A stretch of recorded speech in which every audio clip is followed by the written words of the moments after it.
is where I hope and pray that my computer that has just been fixed because it had a big crash does what it needs to do today. So it's all good. Okay. He looks really nervous now.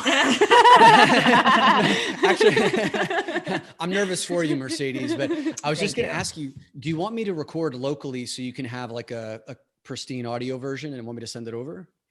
Sure. If that's easy for you, that could be a good, just in case. Yeah. If you'd like to. I know the problem is that with Zoom, we can either break it into 3 different audio tracks or layer. Honestly, at the end of the day, right now I'm recording it as 1 track because it's just been the easiest but if you want to record on your side, just in case my computer crashes, feel free. I have my iPad in case anything happens here to jump onto this, but it's not the most ideal setup. So. Man. Oh, I have a lot of sympathy for you right now, Mercedes. Yeah. The tech side of it is not my forte and just not fun generally, but it's all good. Cool. All right. So we are recording and we're good to go. So let us hit this thing off. Okay. And Dom, real quick, you have your HD camera on. I just want to double check because I know sometimes if you. Perfect. Yeah, I've got my Logitech webcam. Yep. Oh, fantastic. Cool. Okay. All right. Fabulous. Greetings, boys and babes. It's the Magic Hour, a place where we navigate through life's peaks and valleys with all the vulnerability and shamelessness we can muster. With the help of world-class guests from all walks of life, we uncover new truths and valuable tools for manifesting our highest potential. I'm your host, Mercedes Terrell, along with my partner in shine, Jade Bryce. Hey, you guys. Today we are having on a man that we are both so inspired by in our own work with men, and we are so excited about the path he is laying out for others to follow. He will tell us his story when he gets on, but I'll start by saying he attended Sex Addicts Anonymous for 4 years and has truly become a role model in healthy sexuality for men, which is so needed because in today's culture, most of our role models are, pickup artists or porn stars or players. And when it comes to men, being successful in their sexuality, and that is a very dangerous thing. So the work this man is doing is tearing down that old model. And we are so, so honored to have him on the show today. Let's get him on, Mercedes. Yes, our guest today has a passion for helping people become the best versions of themselves. As an international speaker, author, and executive coach for high-performing leaders in pressure-rich environments, he helps successful and incredibly busy professionals connect to their purpose, communicate bold visions, and lead meaningful change. He hosts the Great Man Within podcast, a show for high-performing men exploring the realms of purpose, masculinity, and sex. He also runs the Great Man Mastermind, which is a tongue twister, but I like it. A community of high caliber and high character men living their greatest purpose. He is a 2-time author of Design Your Future and On Purpose Leadership. His mission is to lead 10 million men to their potential over the next 10 years. What a great goal. He is truly filling the void this world has of healthy sexual role models. So please help us welcome Dominick Quartuccio to the Magic Hour. Yay. Mercedes, thank you. Jade, thank you. And I have to say, the homework that you two did in advance of this and the questions you sent me, your audience is in for a treat because we're going to be diving in. When you talk about vulnerability, we're diving in at the deep end. So yeah, we really are. We have so much we want to ask you. Yes, one of our passions, Jade and I, for sure, is raising men into kings, essentially. And that means, the men in our lives, especially in our romantic partnerships and elsewhere. So the work you are doing is super close to our heart. And we've just been really soaking it in since getting to know you via social media. So we appreciate you. Yeah. So Dom, tell us your story of really how you came to this very important work of leading men. Yeah, it's interesting. I never aspired to talk to men about my 4 years in Sex Addicts Anonymous. I never aspired to talk to men about my insecurities and failings because I grew up like a lot of men do, which is don't show any weakness, have all the answers, be the top performer. So the quick and dirty is, and you two introduced me where I am today. Where I was before was I kind of grew up playing all the sports, one of the smartest kids in class, was a leader in fraternity in college. And then when I went on to the corporate financial services world, where I spent 15 years, I had a pretty successful career, made good money, was a leader in business, and hit some milestones a lot earlier than I thought I would. And in my best year ever, this was 2009, where the backdrop of the world was the Great Recession. Everything was like falling apart. I tripled my sales goal that year. I'd made more like life-changing money, bought this apartment that, I'm living in Manhattan. And with that contrast, I still was like, this is as good as it gets. Like like it was a fleeting moment of success. And then I felt empty, restless, unsatisfied. And when I thought about the next 30 or 40 years of my life, it scared the shit out of me, which is what began my path on personal development. But where it really took off was the 3 years later in 2013, where I bottomed out, entered Sex Addicts Anonymous, which would have been shocking to anyone else in the rest of my world, because they saw me as this perfectly presented, meticulously designed leader who said all the right things, did all the right things, who had integrity in his life. But behind the scenes, what I used to keep like the glue, the duct tape and glue that kept it all together to navigate my emotions, because I never learned how to navigate my emotions, was using sex and sexting and pornography anytime I felt bored, alone, frustrated, anxious. And through that journey of healing myself, I started to notice that I was having an impact on others. And the more that I talked to other men behind the scenes about it, the more I knew I needed to share my story. And that ultimately ended up, with me leaving the corporate world and then doing some of these more public things like a podcast, like masterminds that help men with all this stuff. That's really, amazing. really beautiful stuff. Yeah. And I love that you mentioned integrity. It actually has to do with a magic trick that I'm going to give later in the show. But integrity is just this major part of what anyone, man or woman, I don't like to shit on people, really should be walking toward. That's what we're trying to do, is what we call remember. That's what we're all craving in another. Yeah. And well, at least the role model in another, right, is someone who is integral and has put their pieces back together, so to speak. So I'd love to go into that a little bit, just what that word integrity means to you as a man or for a man.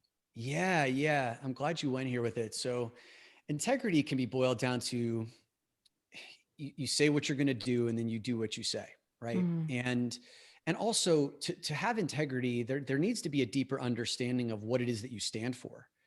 What are your values and what are your boundaries? And I would say that in all areas of my life, most areas of my life, I had integrity where I did what I said and I knew what my values were. It was this one area of sex where I was out of integrity all the time. Every time I would make a commitment to myself to say, I'm not going to masturbate today. And then maybe I would and then I would make it to like 9 o'clock, but then I couldn't fall, or 10 o'clock, and then I couldn't fall asleep. And I'm like, I need to go to bed. So I'm going to jerk off and go to bed. Right. I'm not going to watch porn because my girlfriend's coming over tonight. But then I would break that promise. And then eventually, as my compulsive behavior escalated, then it became, I would step out on my partner. It was the one area of my life where I couldn't maintain a boundary. And so that was paradoxical to me, because I had discipline and willpower in all these areas. And I think a lot of men, I think a lot of people, period, have like an area of their life that just seems to be the most challenging to maintain and hold integrity, whether it's with work commitments, whether it's with food, whether it's with alcohol, drugs, these kinds of things. We all kind of have that one area that like we've been given as our biggest challenge in life. So I think the last piece I want to say on integrity is we constantly find ourselves out of integrity. It's just a matter of like, how do you name it? How do you own it? And then how do you restore integrity? And I think that's one of the things that doesn't get taught quite enough, is how do you restore your integrity when you've been out of it? And one of the best examples I can give you too is I joined this relationship and intimacy program. It was a 9-month course with John Wineland, who's He's amazing, and he's a disciple of David Dada. Mm-hmm. And it's a mixed group, men and women, who come to practice like depth, relationship, intimacy. And every 2 weeks we have a Zoom call together. Now, I'm usually on top of my stuff. Like I have everything calendared, schedule. I'm never late, all that kind of stuff. Like I hold that value. There was this 1 week where I just completely forgot to calendar our event, and then I missed it. And in the Facebook group, I did this 3-minute video apology. And this video apology, like I was trying to restore my integrity, but it was all about how busy I am, how like, this felt like how this fell through the cracks. I dropped too many plates. And the women in the group tore my head off.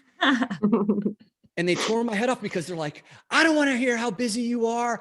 How many men have told me that like they're busy all the time? I'm tired of that. And what they wanted to hear was my recognition of the impact that my absence may have had on the group. Mm-hmm. Right. And to instead say, I'm sorry that I didn't show up and honor the commitment that I came here for. And the fact that you had counted on me to be here. And when I didn't show up, you couldn't practice with me. You don't know if you can count on me. That must suck for you. And also, what else came up for you? I'm here for it. Tell me. And when they taught me how to restore my integrity in that respect, I've been able to be out of integrity, come back and clean it up and move on. Mm. That's really beautiful. It actually brings to mind someone we've had on the show, Michael Brody Waite. I was thinking that too. Yeah. He's a recovering drug addict. He spent a lot of years in the 12-step program. And so I don't know if any of that same integrity building concept flows into Sex Addicts Anonymous that I know you're familiar with. But he broke down this process, and it's something that Jade and I use a lot in our own work with men. And it's basically 3 steps. It's to practice rigorous authenticity, surrender the outcome, and do uncomfortable work. And I know a lot of that was based in that 12-step program. Mm-hmm. And that is an integrity building skill set, right? Like being able to see where you fucked up and then announce like, hey, I did this. I'm going to claim responsibility for this. Surrender the outcome of whatever that might look like, because being honest is really hard work. And you do have to surrender the outcome whenever you choose to be honest and be in integrity. And then do the uncomfortable work of picking up the pieces, or in your case, letting these women, bash into you and then tell you all the other things that this brought up for them in their life. So that's really such a beautiful example of that. Yeah. Yeah. Thank you. Yeah. Thank you. I also wanted to talk about how you took an 11-month break without sex or masturbation and just what that did for you. I know I took a 9-month celibacy, but I'm sure it's so different for a man than it is for a woman. Yeah. Celibacy. Well, I can't speak to a woman's experience, but my goodness, this celibacy like truly changed my life. So to provide some context, ever since I stumbled upon this thing called masturbation at the age of 14, which was, most guys stumble upon masturbation, but without even knowing what the hell's going on. My parents left this movie, White Men Can't Jump, at home. Right. Rosie Perez, right? Rosie Perez has no idea the dramatic role that she played in my sexual becoming. But my parents were like a very strict household. Like they never let me watch MTV, and they left this, they made this one mistake, and I just jumped on it. And I remember watching that movie back and forth, and like that sex scene. And eventually I'm using the remote to rub my boner through my pants, and then bang, all of a sudden something happens. I had no idea. But that in that moment at age 14, whatever it was my introduction into this powerful force, this almost like this unlimited supply of heroin that just kind of sat between my legs, and I could pull on that crank anytime I felt alone, frustrated, bored, like insecure. And believe me, I used that. And so I'm talking about being a 4 or 5 time a day kind of guy when I was like in my early teenage years. And then as it got into like my 20s and 30s, sometimes 2 to 3 times a day. Very rarely did I go a day without it. Right. So you're talking like 20 years of consistent effort, of sexual pleasure and release.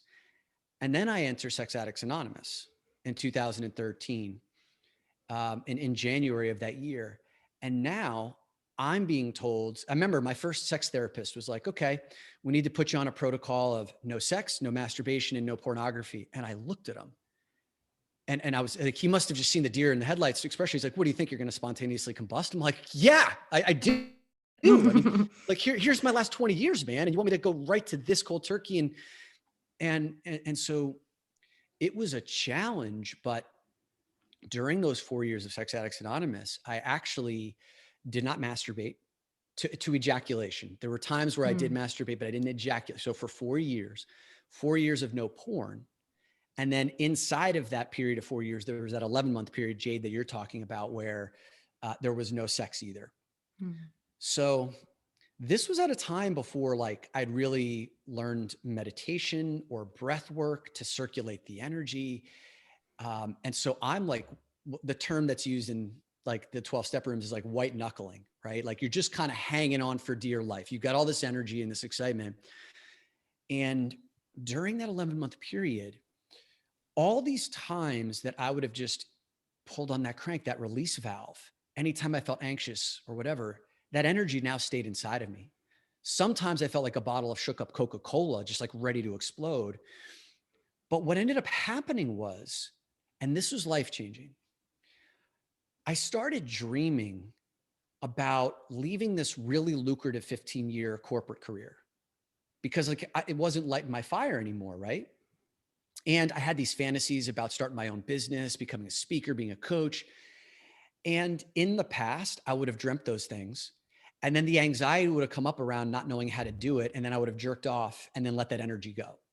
Or I would have had sex or, now all that energy had nowhere to go. And so now, instead of like a Kleenex or a condom, that energy had to go into building something.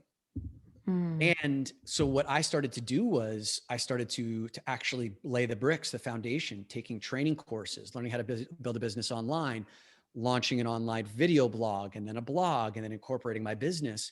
And then during that time made the decision to actually like leave.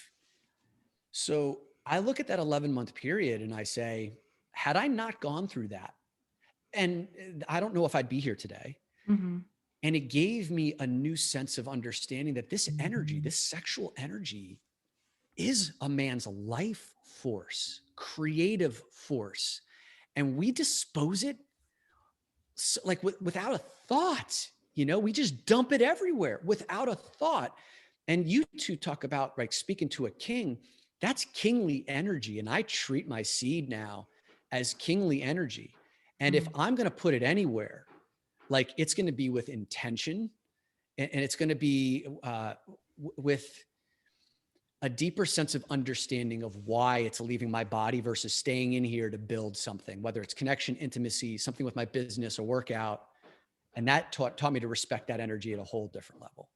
Yeah, that's so beautiful. The quote we have from you is, are you going to dump that life force into a Kleenex or are you going to fuck that life force into the world? And I think that's so beautifully illustrated in your story. And I say some shit sometimes. Yeah, you say some shit. We write it down. So now, because of that discovery and feeling like your sexual energy is your life energy, do you practice not ejaculating even when you have sex? You do. Yeah, okay. Yeah. And that's so. How often do you ejaculate now, if you don't mind me asking? Yeah. How what would you guess, Jade? If you had to put a number, I would guess once a week. Is that less? Oh wow. About once a month, and I'm not always like that. If you listen to a Mantak Chia wrote the book The Multi-Orgasmic Man. He says a man in his 40s, and I'm 42 years old. He says, I think once a month is about the right amount of time. Now, your listeners may be like, that's crazy, right? But it doesn't mean you're not orgasming. And a lot of people pair the two together. Correct. There's and I know we want to get into that as well, because Mantak Chia talks about there's a difference between ejaculation and orgasm. And most of us conflate the fact that when you ejaculate, which is when the semen, when everything comes out, that's the orgasm. You can actually orgasm without ejaculation. This is actually not a state that I have been able to achieve because I haven't necessarily needed to practice. I haven't necessarily felt the desire to practice it, but if you were to squeeze, just kind of like if you're trying to stop your pee, as a man will understand this, like if you're taking a pee and you stop your pee and you squeeze the tip and you squeeze your perineum, that place between your I guess the taint area, right? Mm-hmm. While you're about to orgasm, you can actually breathe what would normally come out as ejaculation. You can actually breathe it up your spine, and that energy stays in your body, comes up your spine, up over your head, down the front. What I tend to do is like when I'm masturbating or if I'm having sex, I will breathe that energy all throughout my body. So it won't just get concentrated in my cock. Mm-hmm. I'll learn to breathe, to take these big breaths, which is also great for having total command and control over how long you last, Mm-hmm. choosing when or not to orgasm. And I've also found that with women, when I've been with partners, and I started doing this about 8 years ago, where like some women don't understand that I don't always want to ejaculate. They've become so accustomed to it that they think that I'm not being satisfied. Mm-hmm. And I've had to have conversations. I'm like, no, I'm not trying to race towards some outcome here. What I have learned is actually by withholding ejaculation, not only can I, go after it more and more often and keep that energy inside of me, I can now appreciate those little things about you, like how your body smells in different places, what your hair looks like when it falls down your back or across the pillow. I can hear the little sounds more different, like the sounds that you make when I hit your nipples versus your clitoris versus rubbing your feet. Like those little things when I'm not racing towards some outcome. Now it's kind of all about like The Alchemist, that book, The Alchemist. It's about the journey, not the destination. Like I can truly experience that. Yeah. And when she experiences that too, she wants that.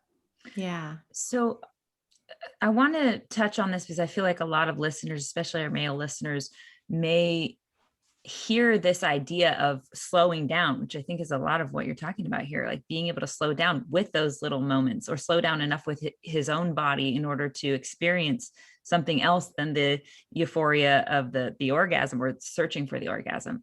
And I think that there's probably a lot of fear around changing their method, right? Like they already figured out the method of how to get to an orgasm. This is the best thing they ever discovered in life, that they can do it anytime really for themselves. So I want to know, is there a part of your story where there was like this moment where you overcame the fear, and how the fear of like, okay, I'm going to actually set this aside for a second and see if there is something else that I can do here. And maybe you already touched on that a little bit in the beginning of this talk, but yeah, does some like point come up where that fear was like, you had the fear you're looking in the face of the fear and you said, I'm going to try it a different way. I'm going to seek the edge here. Yeah, Mercedes, you ask a really potent question here, because I think the fear that most men would have about breaking from routine is that they're going to go soft. Yeah. And that's the big fear, especially when men who move very quickly. The fear is if I slow down, there's not going to be as much excitement. There's not going to be as much energy or sensation. And then I'm going to go soft. And when I go soft, I've either, if I haven't gone soft, I'm afraid of what that's going to be like. Or if I've gone soft before, I've been ashamed. I've had someone say some stuff to me, right? That has caused me shame. And so I think that's the number one thing that we have to really talk about here first and foremost, is one of the reasons why men don't want to change up their tempo or the thing that they know's worked or the program that they've run is because there's that fear that they will look bad or their performance will suffer. And that's a real concern. So my guidance for men who feel that fear is, let's talk about how you practice. And the number one practice, arena that you have is masturbation, self-stimulation. And like I shared before, I started masturbating at age 14. Which you probably rushed through so you wouldn't get caught. This is exactly it, Jade. It's like, if you think about how most men, I surveyed 50 guys at like about the first time they ever masturbated, right? And 80% of these men, so 40 of the 50 men, had their first experience between the ages of 11 and 14. Now I'm 42, and this group of guys were between the ages of, mostly were like 30 or 40s. I would posit that guys today are much younger than that. You may get guys who are even younger because porn, internet, these kinds of things. 11 years old is young. Like if you look at an 11-year-old and you're like, you're masturbating? Are you kidding me? And so if you think about a kid growing up in an environment, many who don't feel safe, like in their household, so you're doing it as quietly and as quickly as possible. And if you get as many reps in as I did, and I think I did like the math on that, I had 5,000 masturbation reps in before I actually like had physical contact, sexual contact with another human being. 5,000 reps of going fast, of going quiet without another human being, without talking to anyone about it. Like, what do we expect to have happen? Like, do we expect good things to come from that, right? How, especially like, when there's another human being involved later, like how am I supposed to know what her needs or desires are? How am I supposed to be aware of her pace, her tempo, these kinds of things? So yeah, I mean, like I would encourage every man who's kind of looking back at his past, like, how did you learn your pace, your tempo? How are you practicing now? And I had this great conversation with a guy who interviewed me on his podcast. He's 24 years old. His name is Jake. And he just had a sexual experience with a woman, like a new woman for the first time. And he popped off too quickly. He was embarrassed about it. He's like, what do I do? So asked him, like, how are you masturbating right now? And how long does it take you when you jerk off, from point A to point B? 5 minutes. Well, how long does your sex last? 5 minutes. Okay. So let's take your practice sessions and let's start to slow it down. Let's start to elongate it. Let's start to, instead of going right in on the porn that you watch, like right in the heat of the gangbang, let's actually like maybe start with a little bit of touching, petting, like watch that warm up stuff, warm yourself up, commit to doing 10 or 15 minutes. Every time you get to the edge, like, right before you tip over, disengage, take some breaths, circulate the energy, allow yourself to go soft if that's what happens, re-engage. Like you actually need to start a new practice and work out some of those fears, like test yourself differently so that when you end up with a partner, you've already worked out some of the kinks, but you also may be able to communicate, hey, I don't know about you, but I would love maybe to slow things down a little bit. I would love to focus on your pleasure. I'd love to enjoy more of you. I don't want to race towards any outcomes and leave you unsatisfied. And this is new for me. And I don't quite know how my body's going to respond. And I may go soft at times and that's going to feel weird for me. And I don't want you to think it has anything to do with you. Are you down for something like that? And in my experience, like most men who have been able to communicate that to their partners, they're like, hell yes. How do I sign up for that? Yes. Oh, that really makes so much sense. Vulnerability. It does, but it's so powerful. That vulnerability is courage. It's what looks extremely brave and it's with themselves, because we've said in past episodes, men aren't like, you hear pleasure practice and you think of women, you don't think of men, so it's like vulnerable with themselves and then with their partner. And brave. I think that's a really important word to highlight here, because I think guys get so caught up in their own method and in needing to do it fast and stay in the performance mode or whatever. And they lose that, they lose being in touch with themselves and their partner. And, anyone who's taken any sports or even just been in the world of having to practice anything, we have a lot of MMA people who listen to our show. So whether it's jujitsu or Muay Thai or whatever it is, you've probably heard your coach say, perfect practice makes perfect, because it's true that the way you practice is going to be the way you act in life, or react in life, or respond hopefully in life.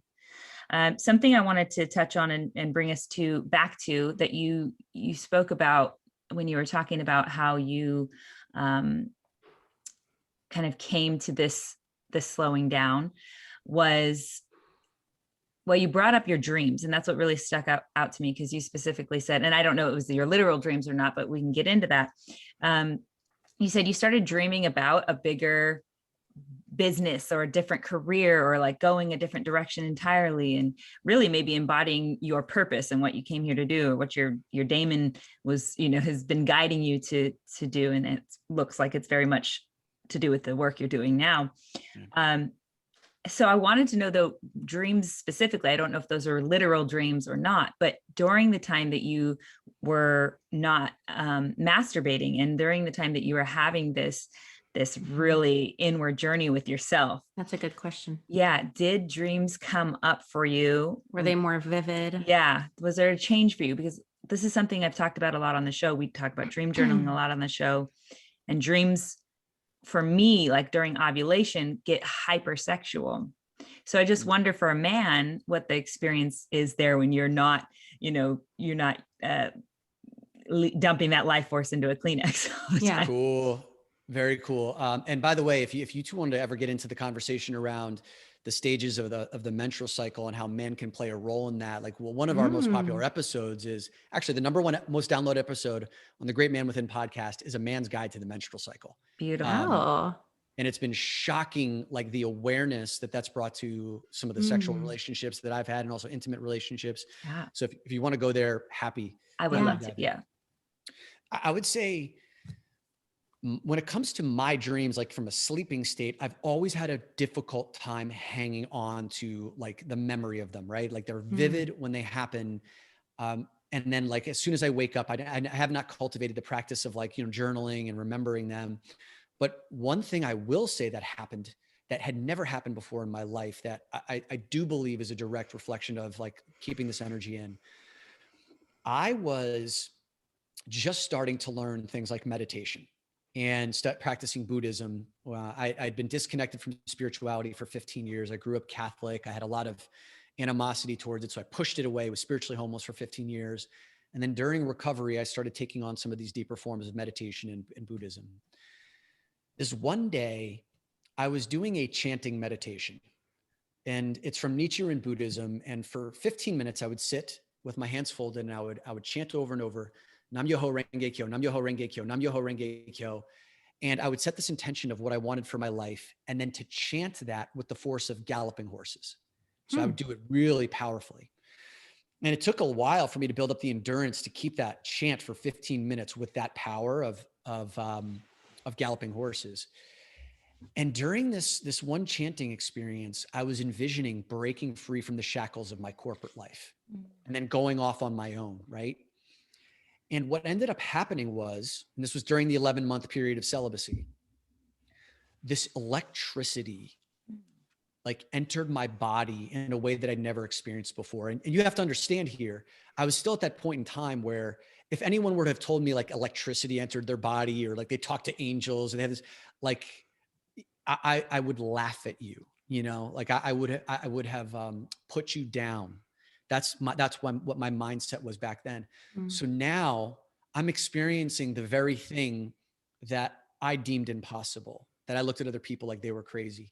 There was this electricity in my body, and all of a sudden these flashes, these images that were, similar to dream state of like this cage, boom, breaking free from it, shackles, chains, bang, and leaving this corporate world, blazing this trail as my own renegade, right? As an entrepreneur. And as that was happening, that like sunk into my being at a deep level, where this one thought, though, about 15 minutes in, this one thought floated into my mind, and it said, yeah, but you can never make as much money doing that as what you're making now.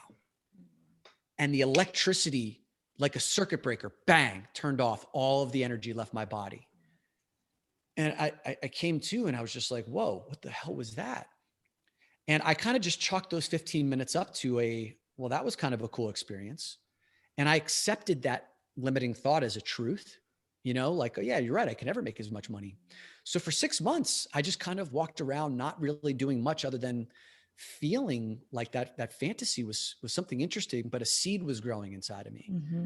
6 months later, I was chanting again, had the same feeling, the same electricity came back, saw the same visions. That thought comes floating in again.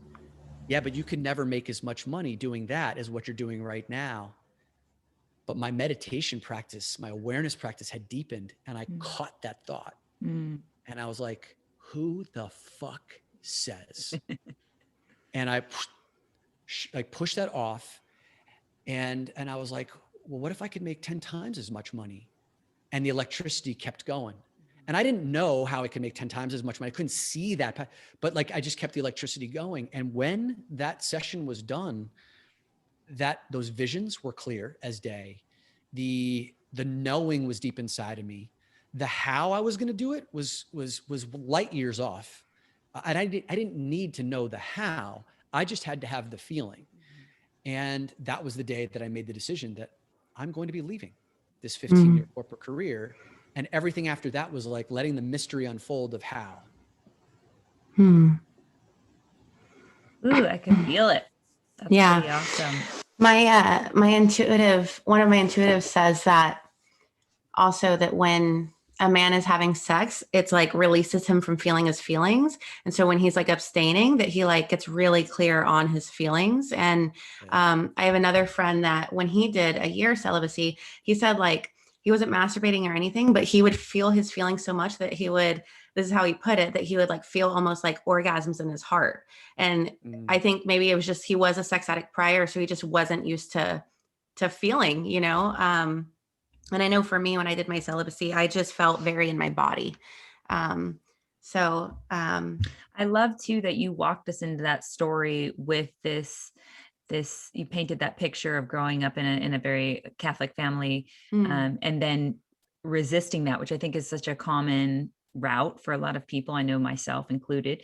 And then you had this period of what you called spiritual homelessness, which I'm going to use. I love. Yeah.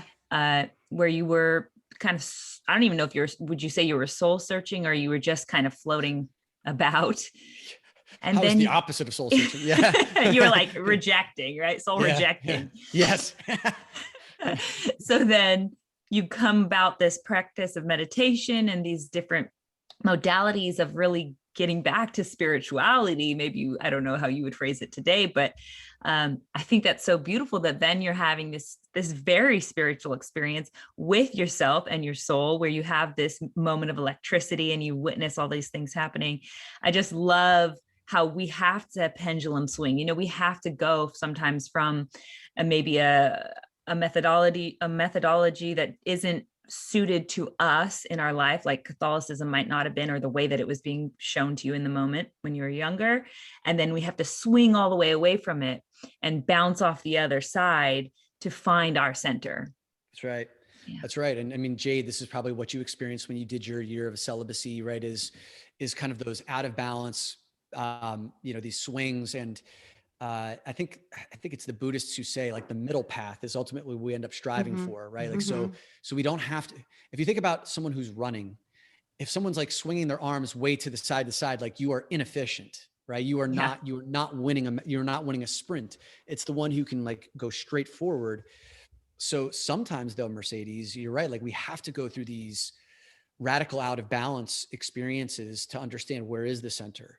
And that's why I do think things like periods of abstinence, temporary periods of abstinence, whether it's around alcohol, sex, masturbation, watching television, are extremely helpful because they do allow you to understand like why you have such a troubling relationship with those things to begin with. Like it'll show you those micro moments that lead to the thought or the feeling that leads to that action that's troubling.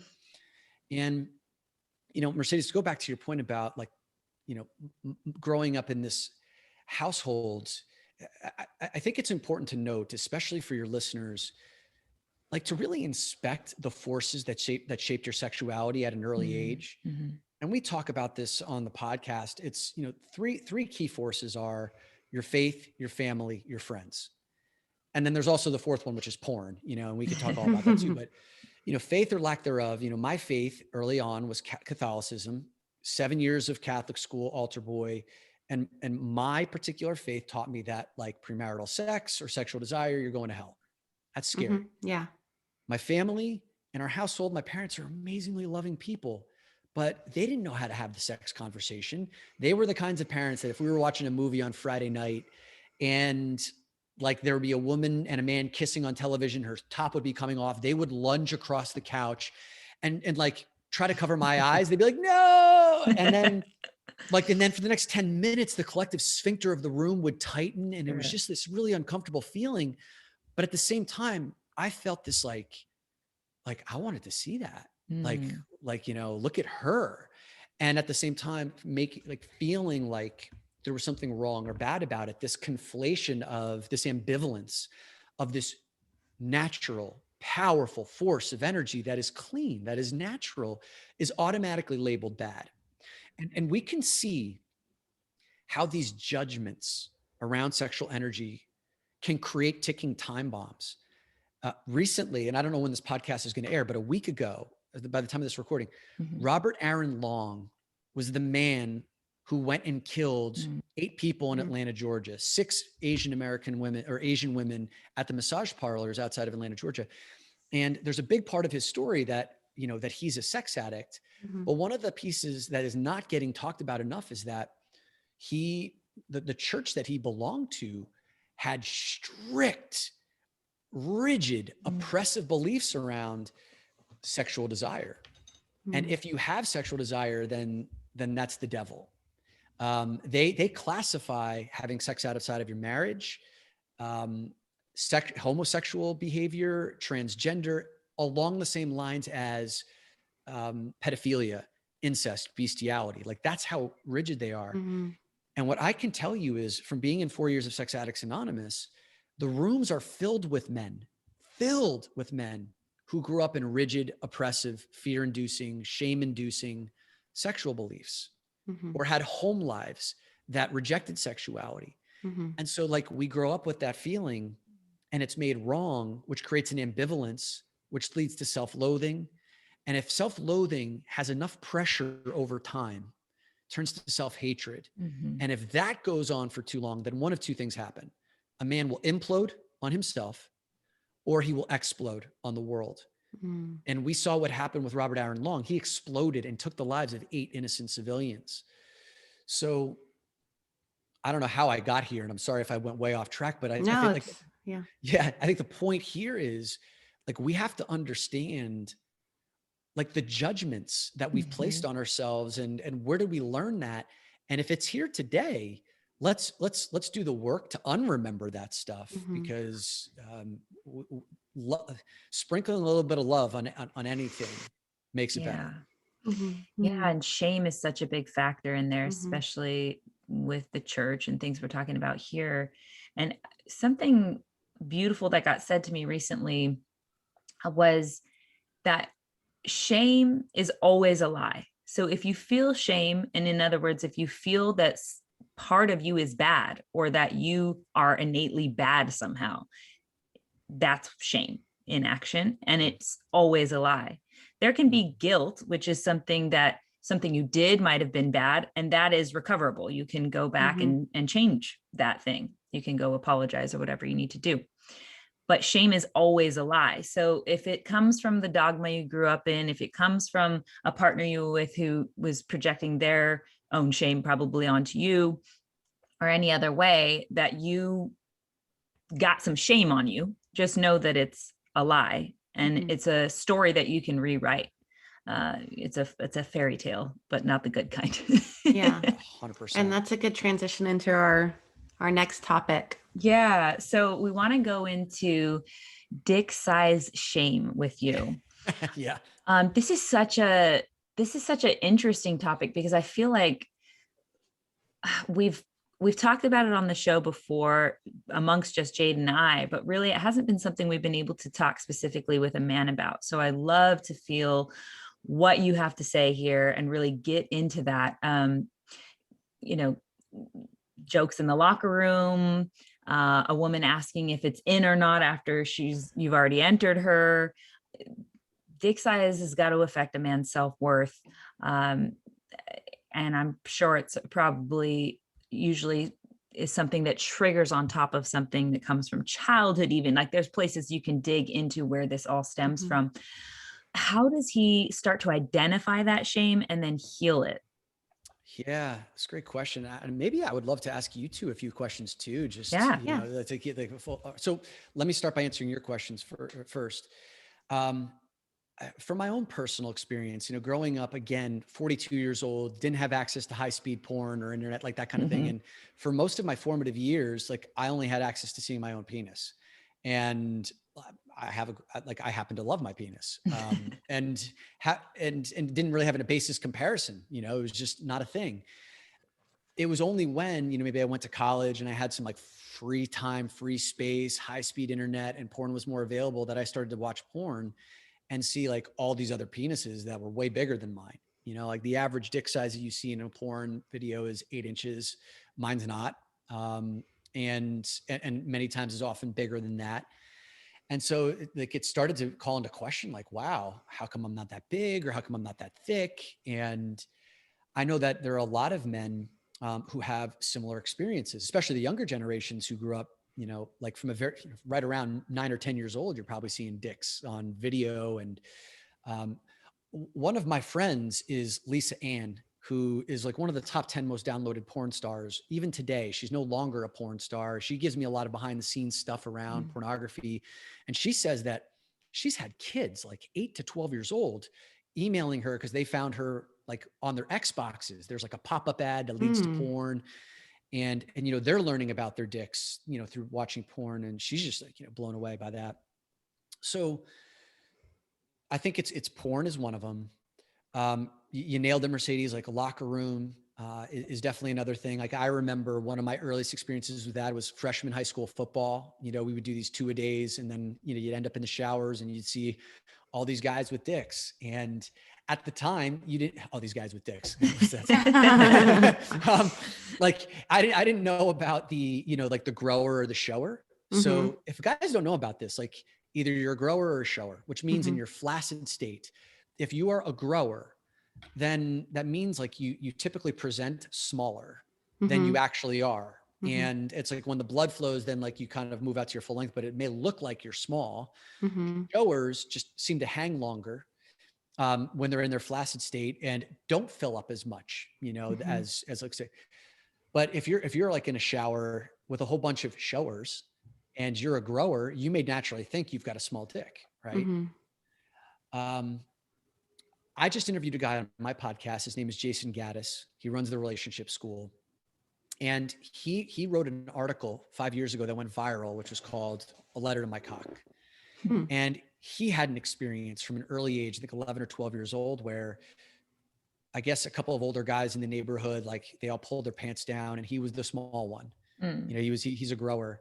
And for his whole life, he was ashamed, he got shamed. Other guys like made fun of his dick. For his whole life, he thought he had a small dick. There was a story about it. He doesn't. He was just he's a grower. And it took him until like his, I don't know, early 40s. Like for 25 years, this man walked around into every sexual relationship thinking he had a small dick. So I think maybe one more thing I'll say on this and then I'll pause because sometimes I get really like wound up on this shit. But Esther Perel, who's like the number one, I would say, at least in my eyes, the sex and intimacy relationship therapist in the world, talks about how like the number one problem that men face today is shame. And when it comes to masculinity, men don't understand that like masculinity is this thing that we're not just given. It's something that we have to earn. Femininity is not something that like women have to earn. It's kind of like, like you're a feminine being. It's not like you get your feminine card pulled from you, but men constantly have to earn their masculine card, their man card. And it can be stripped from them. If we don't finish our beer in front of our group of buddies, we're a pussy.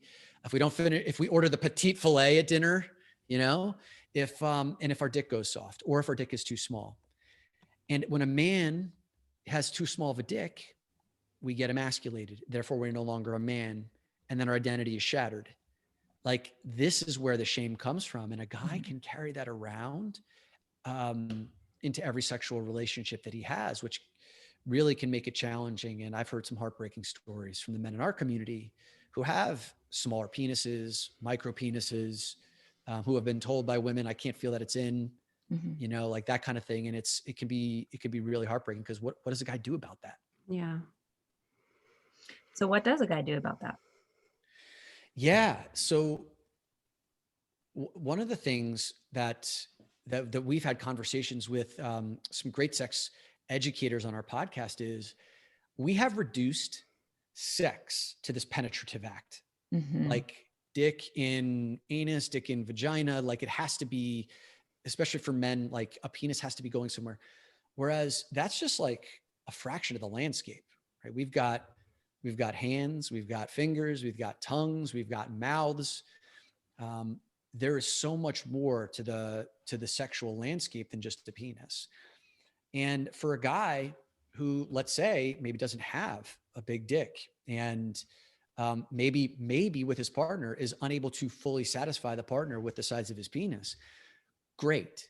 This is your opportunity to become like magnificent in learning all the other parts of that person's body.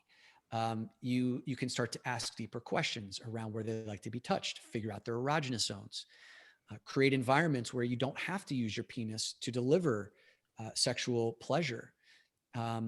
Get really curious about how your mouth and your tongue work and the parts of their bodies that, you know, that light them up, and invite that person into a broader awareness of their own sexuality, because that partner may have reduced it to sexual penetration also. And it's like, what else would feel good? Here's one thing. Let's sit down today for a half an hour. Let me lay you down for a half an hour today. And there's going to be no penetration with my penis, but I'm just going to explore your body for the next half hour. Are you open to that? And then, you know, you tell me as I go to different parts of your body, is it a green light, a yellow light? Is it a red light? Do you want more of it? Do you want harder, softer, faster, slower? And let's just explore what else is available. And I think that the reason why that gives me faith is we interviewed a woman named Shayna James on our podcast. She runs the Man Alive podcast. And she interviewed a couple where the man went impotent for life. Impotent for life. Like talk about my worst like fear, right? Like this man's penis no longer can get hard. And he said that saved his sex life with his wife because they then had to explore all of the other areas that they'd shut off, and their sex life is thriving now. And they can use toys and other things like that. And he can please the fuck out of her without having a hard dick ever. Right. So I mean, maybe go check that episode out too. Yeah, that's a beautiful inspiration too.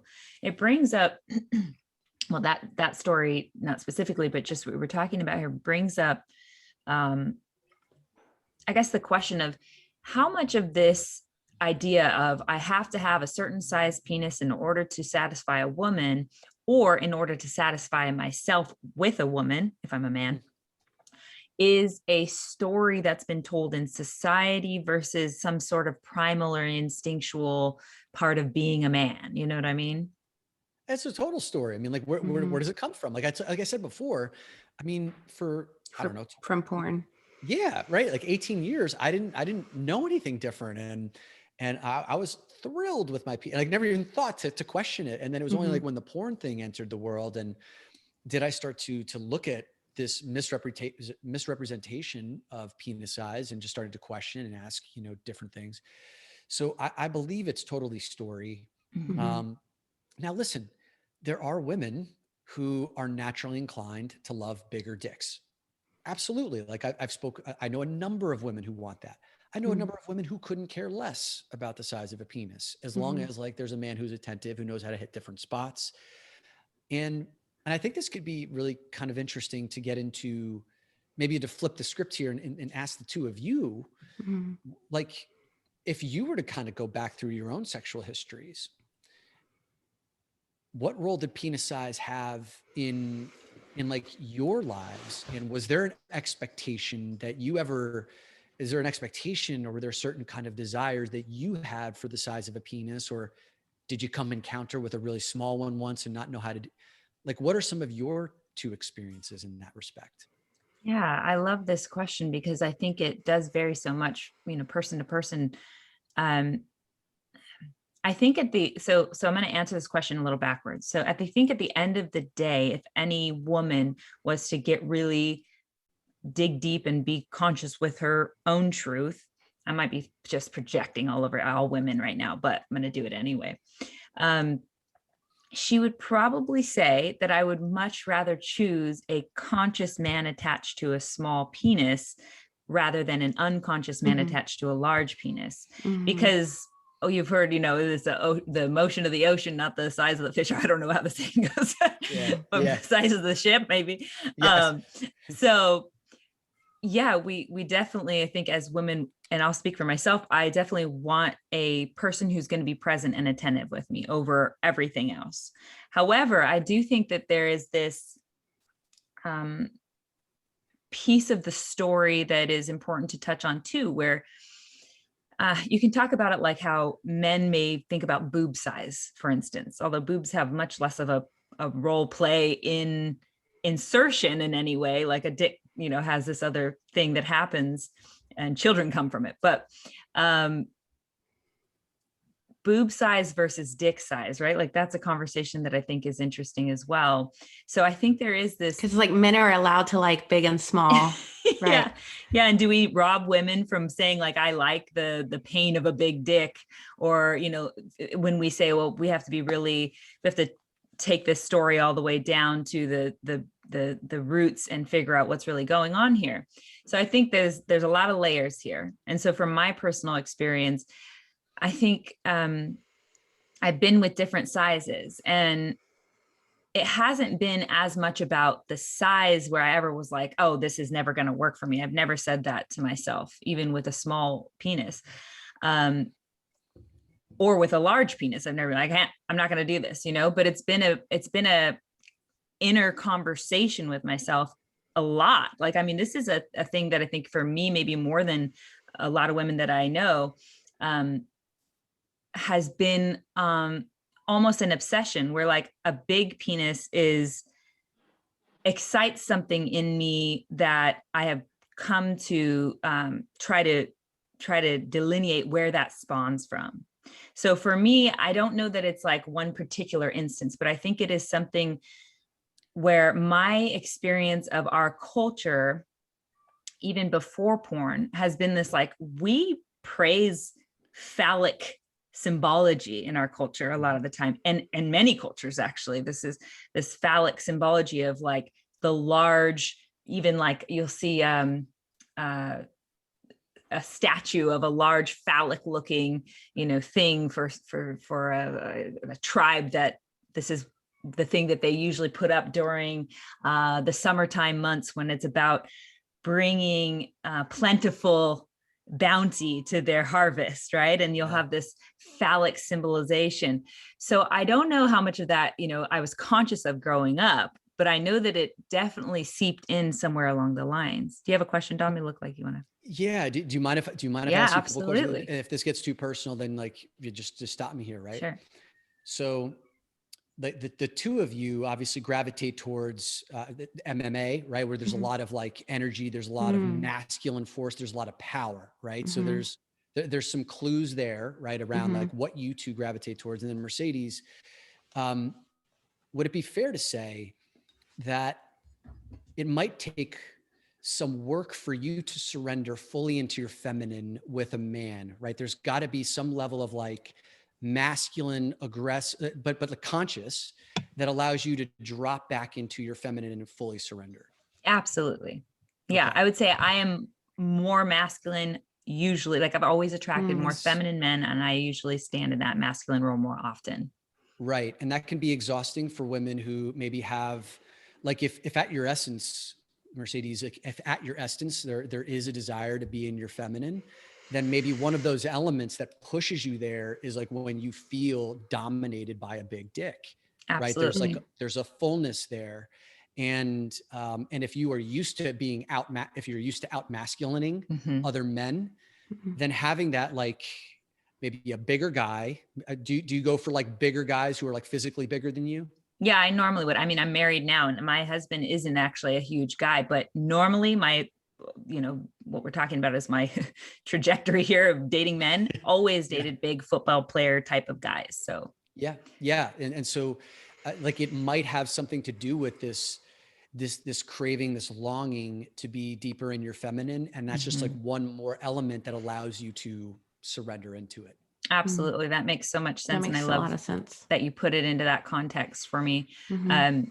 That really does resonate for sure. And I'd say that idea of, it's so funny how the subconscious like works stuff out for you. It's like, look, here's what's going to make this thing that you're trying to fix in yourself a little bit easier with, by bringing in this type of partner. So anyway, yeah, I guess that is a large part of where that might have grown for me. And I wouldn't say I'm still in that mode now, but I still see it in me. You know what I mean? If I'm just being open and honest about where I am, like it's still something that is exciting for me, or is a fetish, if you want to call it that, or something I'm drawn toward.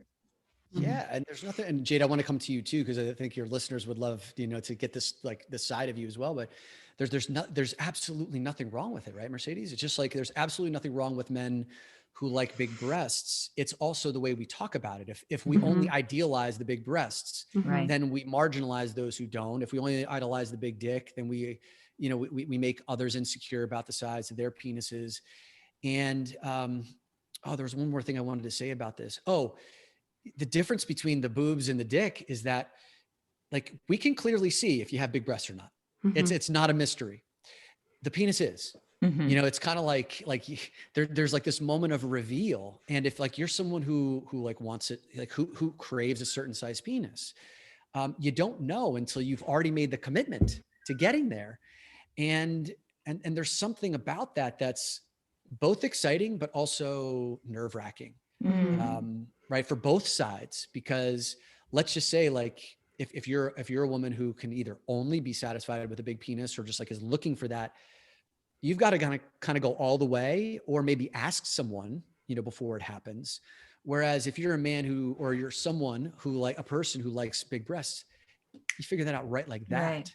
So, I don't know how we get around that until maybe there's a day that we get less. Was that the dick pic epidemic? Is that where that's born? I mean, what is that about?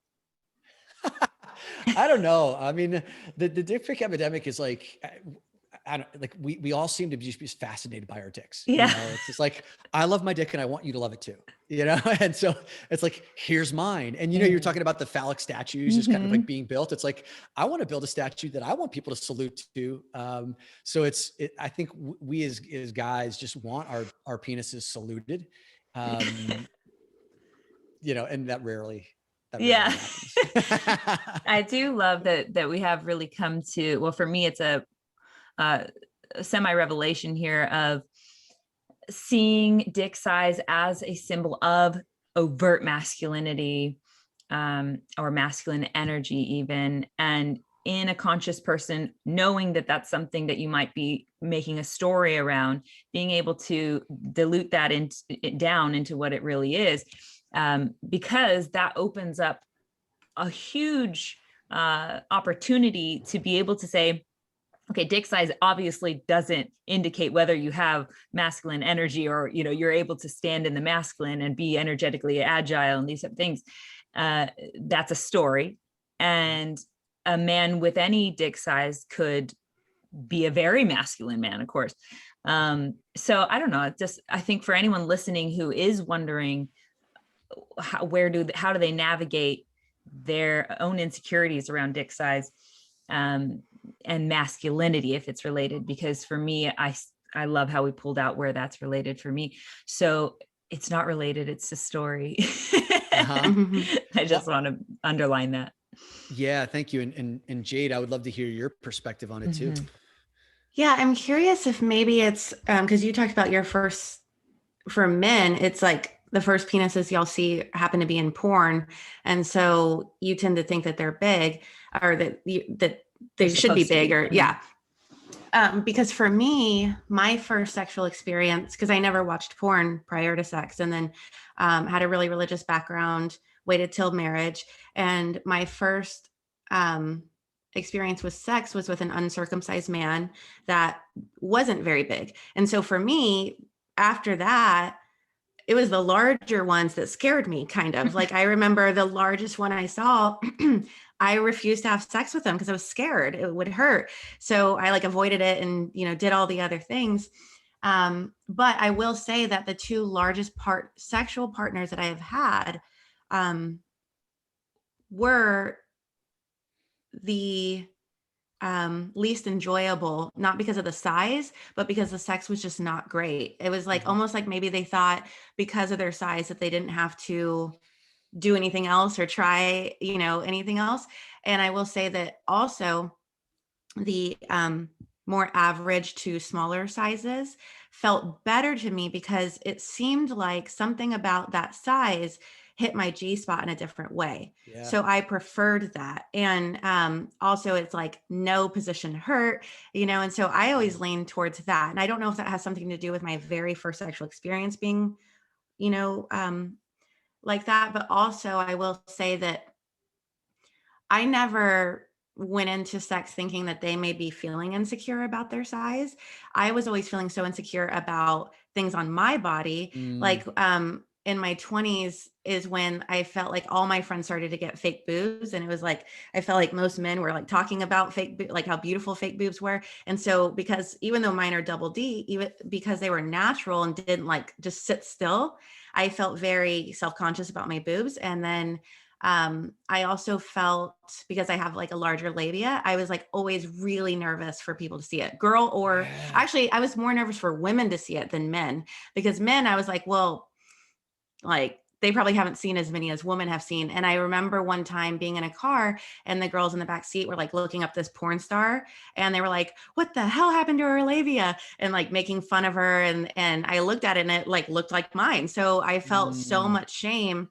And I also had girls like make fun of boobs being, super big in high school, because I was a double D by 8th grade. So people would like call it gross or, so I had so much shame around my own body that it never occurred to me that like men were feeling any shame on theirs. I was just trying to like stay in the dark, on my own. So yeah, I mean, this is such a beautiful conversation. Like I can imagine the men who are listening to this, and then and even all people who are listening to this right now can feel really heard about like the insecurities that you've experienced, the like that first experience. And I've heard so many of those first experiences that women have had, like what if the first stick was really big, had a big impact on either like they wanted that from that point on, or they never wanted something like that ever again. It's like that first experience does kind of create some sort of imprint in many cases, not all. And Jade, like my heart opened up to hear about your insecurities. Like you're like, man, I didn't even know these guys were bringing theirs because I was so worried about my own. And let's just talk about like women's labia for a minute here, if we can. Yeah. Like I can't tell you how many women have that insecurity, because like there are so many porn stars who have that labia surgery that make like, the one size fits all. Yeah, I had vagina. considered it. So, Yeah. Did you? And yeah. what made you ultimately end up deciding to stick?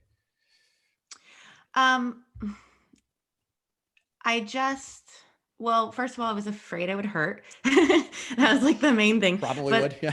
Yeah. But also I felt like it was an opportunity to love myself more. And, I remember the first time that I really stepped into that, I took MDMA by myself and just like stood nude in front of a mirror and like did some affirmations towards myself. And that was when I really was like, I don't care if my boobs, look weird when I lean to the side or something like that. And I remember just feeling accepting of it. And so I don't know that if I hadn't done MDMA that time and did that practice, if I would have gotten the surgery, but it was something that I at least looked up and like figured out how much it was going to cost and things like that, just because I felt so,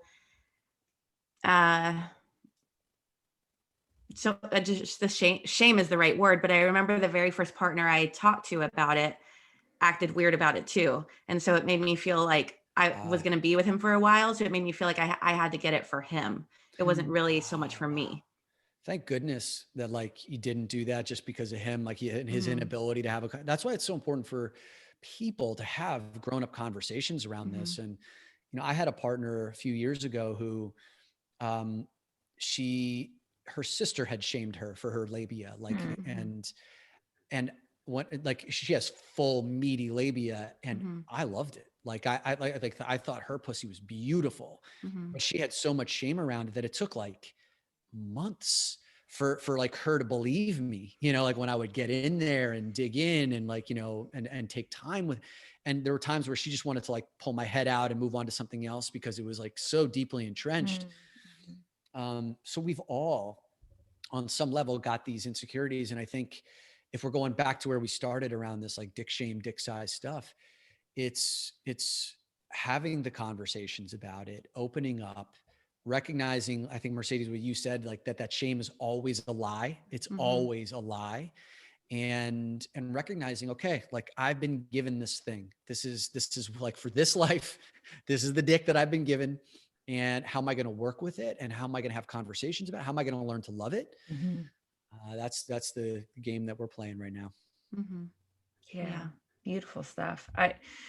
We talk about cutting off parts of our body, and it brought to mind circumcision for men and how, women, there's shame around that too. Yeah. So much shame around that. And it's such it's madness. It's honestly like, it's basically insane at some level where we decide to cut off the most sensitive part of our body. I don't know if you have something to speak to that, have anything you want to speak to on that, but that is something we have brought up a few times here in this space. And I think it's important that we're talking about it. So yeah. Yeah, I think it's something I could probably get more well-versed in and do more research on, but I am circumcised, and I didn't even really think about it for most of my life just because it was just what was the choice that was made for me. Most of the penises I ever saw, in porn were circumcised. And I remember the first time encountering an uncircumcised penis on porn, I'm like, what the fuck's wrong with that penis? That was like my first interaction. That was my first reaction was like, what the fuck's wrong with that? Because I'd never seen an uncircumcised penis. So I don't know why we circumcise penises. I think maybe at some point in time there was, maybe they thought it was like for health reasons, and then maybe it was religious reasons after that. But like now that we have greater information around like cleanliness and hygiene, those health concerns no longer exist. I certainly don't know if that choice should be made for a child, like if a man later on in life chooses to circumcise his penis, that probably should be his choice. So if like the baby is not at imminent risk or danger, like why is that choice made for that child? So I don't know if I have a lot more to say about that, Mercedes, because like I haven't really, I tend not to hold strong opinions about things I haven't thought about deeply. So, but that's kind of where I am right now with it. Yeah, it's just, one of those things that I know men hold so much shame around, whether circumcised or uncircumcised now, because there's this crossover conversation that's currently happening. And women who circumcise their child and then later realize that, they have some other realization later, and then they have shame. So there's just so many layers of this that I think is really all coming together now. And I'm sure it's going to coalesce into hopefully progress and growth here. Anyway, we have some episodes where we discussed it, especially one with River Roaring. I don't know the number episode off the top of my head. Lorraine Crin, yeah. Oh yeah. I'm curious if you have anything to offer for like, maybe we're with a partner who's insecure about their penis size or about their labia size. Like if there's anything the partner can do that can that's a good maybe ease that anxiety. Because even if they've like healed the shame, I think there's still this feeling of like nervousness that comes up at times, I don't know if you have anything to say about that. Yeah. I mean, penis size, this could also be wrapped into conversation around sexual performance too. I think, you all asked the question in advance of this about some surveys that I had done. And I remember these, so if it's okay, I can wrap those two together. Yeah, sure. I asked these two questions to my Instagram following. And one of them was, I asked the women, have you ever been in a sexual situation with a man or a person with a penis where he was unable to get or lost an erection? Mm-hmm. And 83% of the respondents said yes, right? So 83% of people have been with someone who's either unable to get an erection or lost the erection.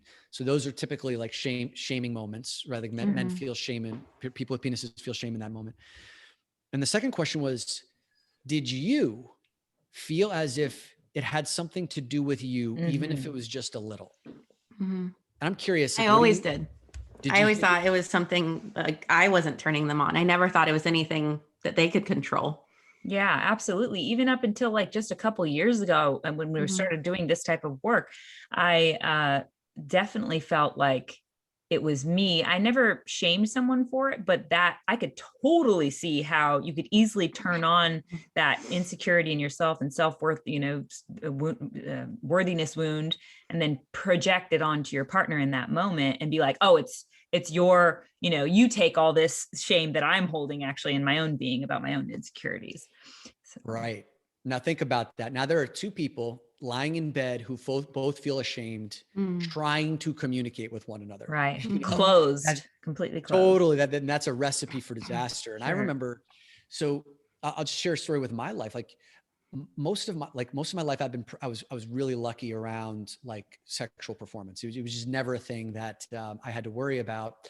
And a few years ago, as I started to heal my sexuality, like it was no longer compulsive, some things started to shift.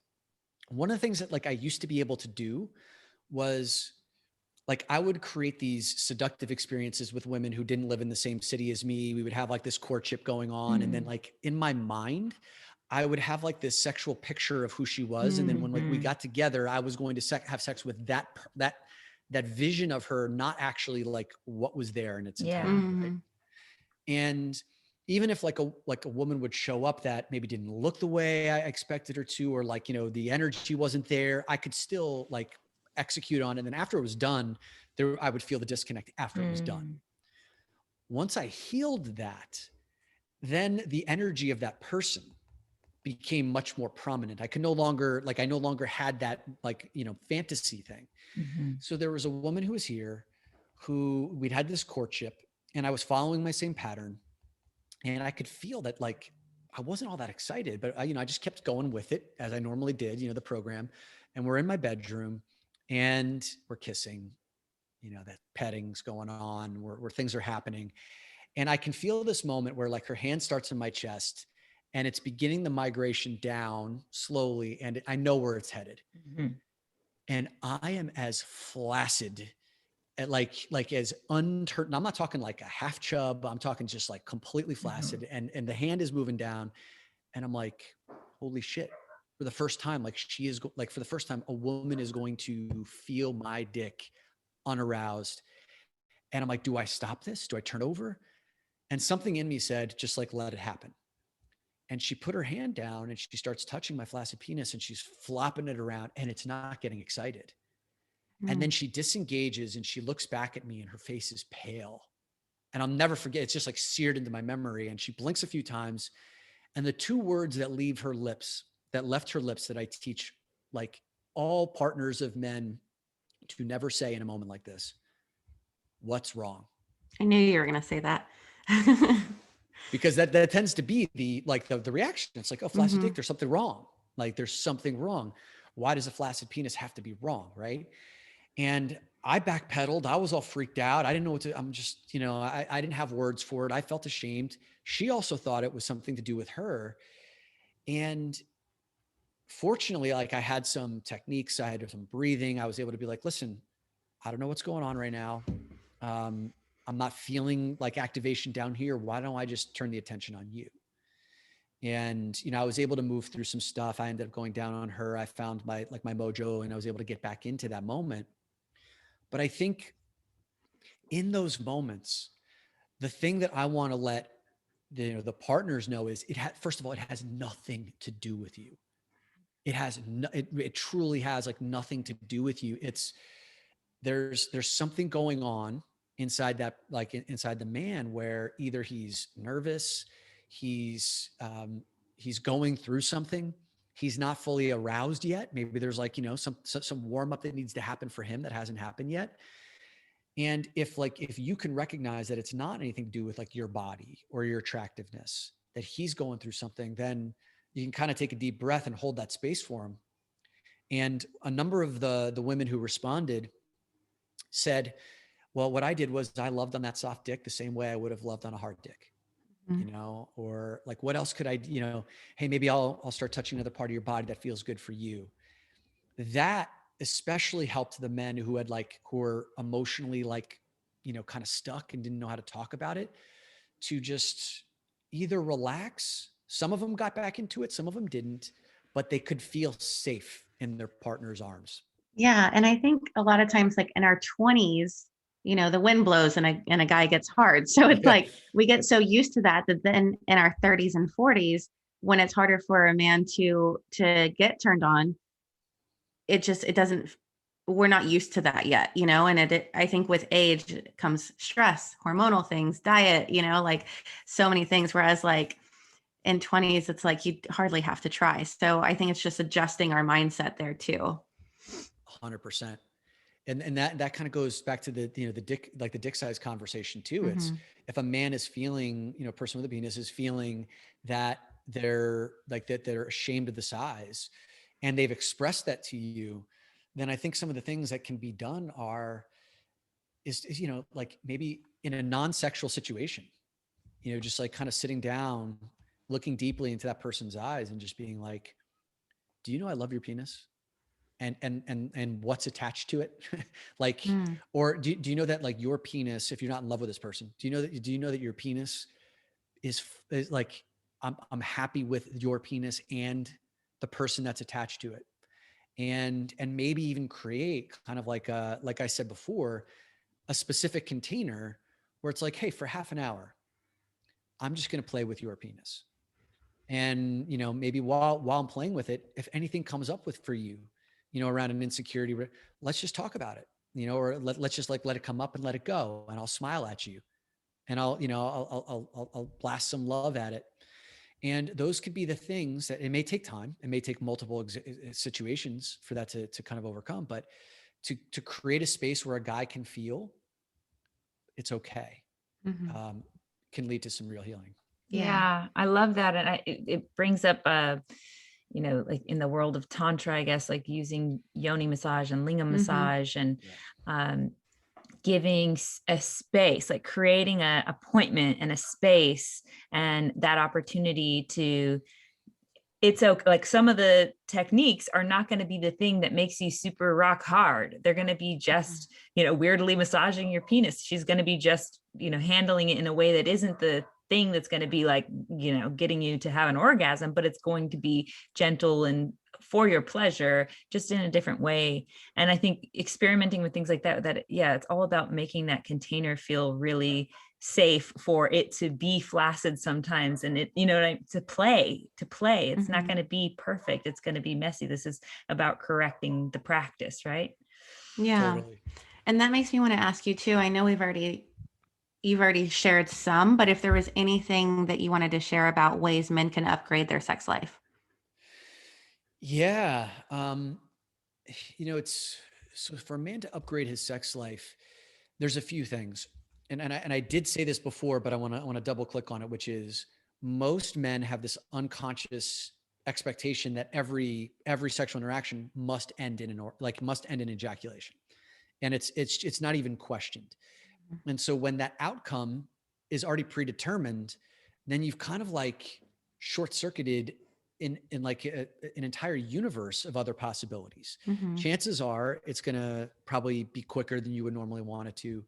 So I think like one thing I would say to upgrade your sex life is to release this idea of ejaculation as needing to be a requirement for every sexual interaction.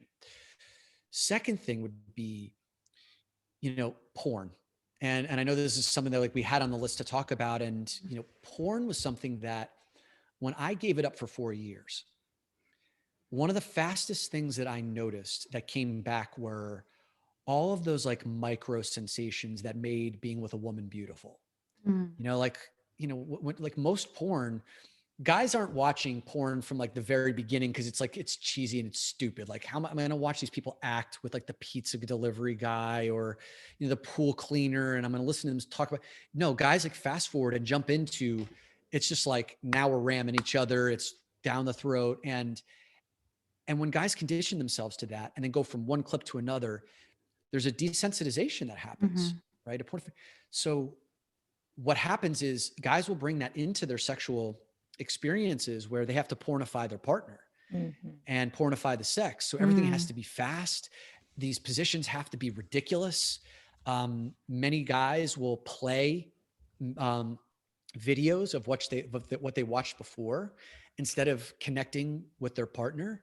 And I talked to countless women about this where they're like, oh, I know exactly when that moment where I turn into just like, he turns into porn guy. And I'm just being banged around, kind of like a body for him to masturbate into. Like women can feel this, and where he's disconnected or he's in his head or he's performing, and it sucks. So if a guy wants to upgrade his sex life, a part of it is like, how are you practicing? You know, like, can you wean yourself off of porn? Take a 7-day hiatus, you know, maybe downshift from bukkakis and gangbangs and whatever else you're into. So something maybe softer core. And can you condition, if softer core porn can't turn you on, there's a problem with that. There is a problem if you cannot be aroused by something that's softer. It means that that you have gone way too far and you've conditioned yourself, which means that like when you get into bed with a real human being, and we're finding, especially with the millennial population, they're getting into bed with fewer human beings because they can so easily satisfy themselves with porn. They don't have to face rejection or risk or these kinds of things. Their fantasies they can indulge in without having to worry about expressing it to someone who thinks it's weird.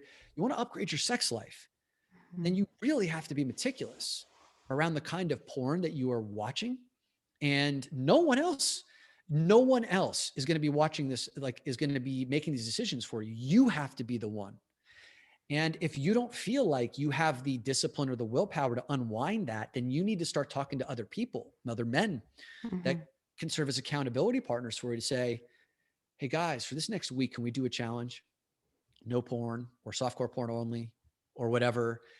And I found that like when I stopped watching porn and I was in a relationship at that time, my God, like her body, like the softness of her body, I could feel like the pads of my fingertips used to be like numb. Like when I would touch her body, I wouldn't feel anything. Wow.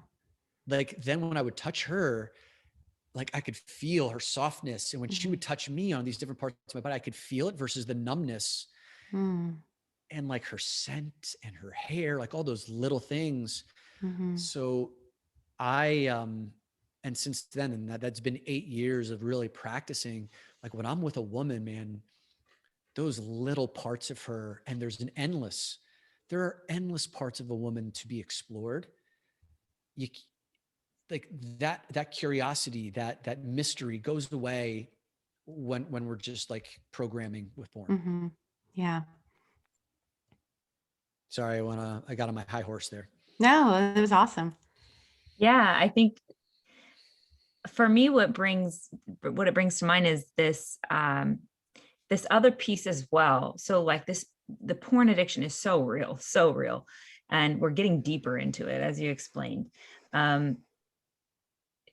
There's also this piece that I guess I don't hear it really talked about often in this space, but we're going to do it now. So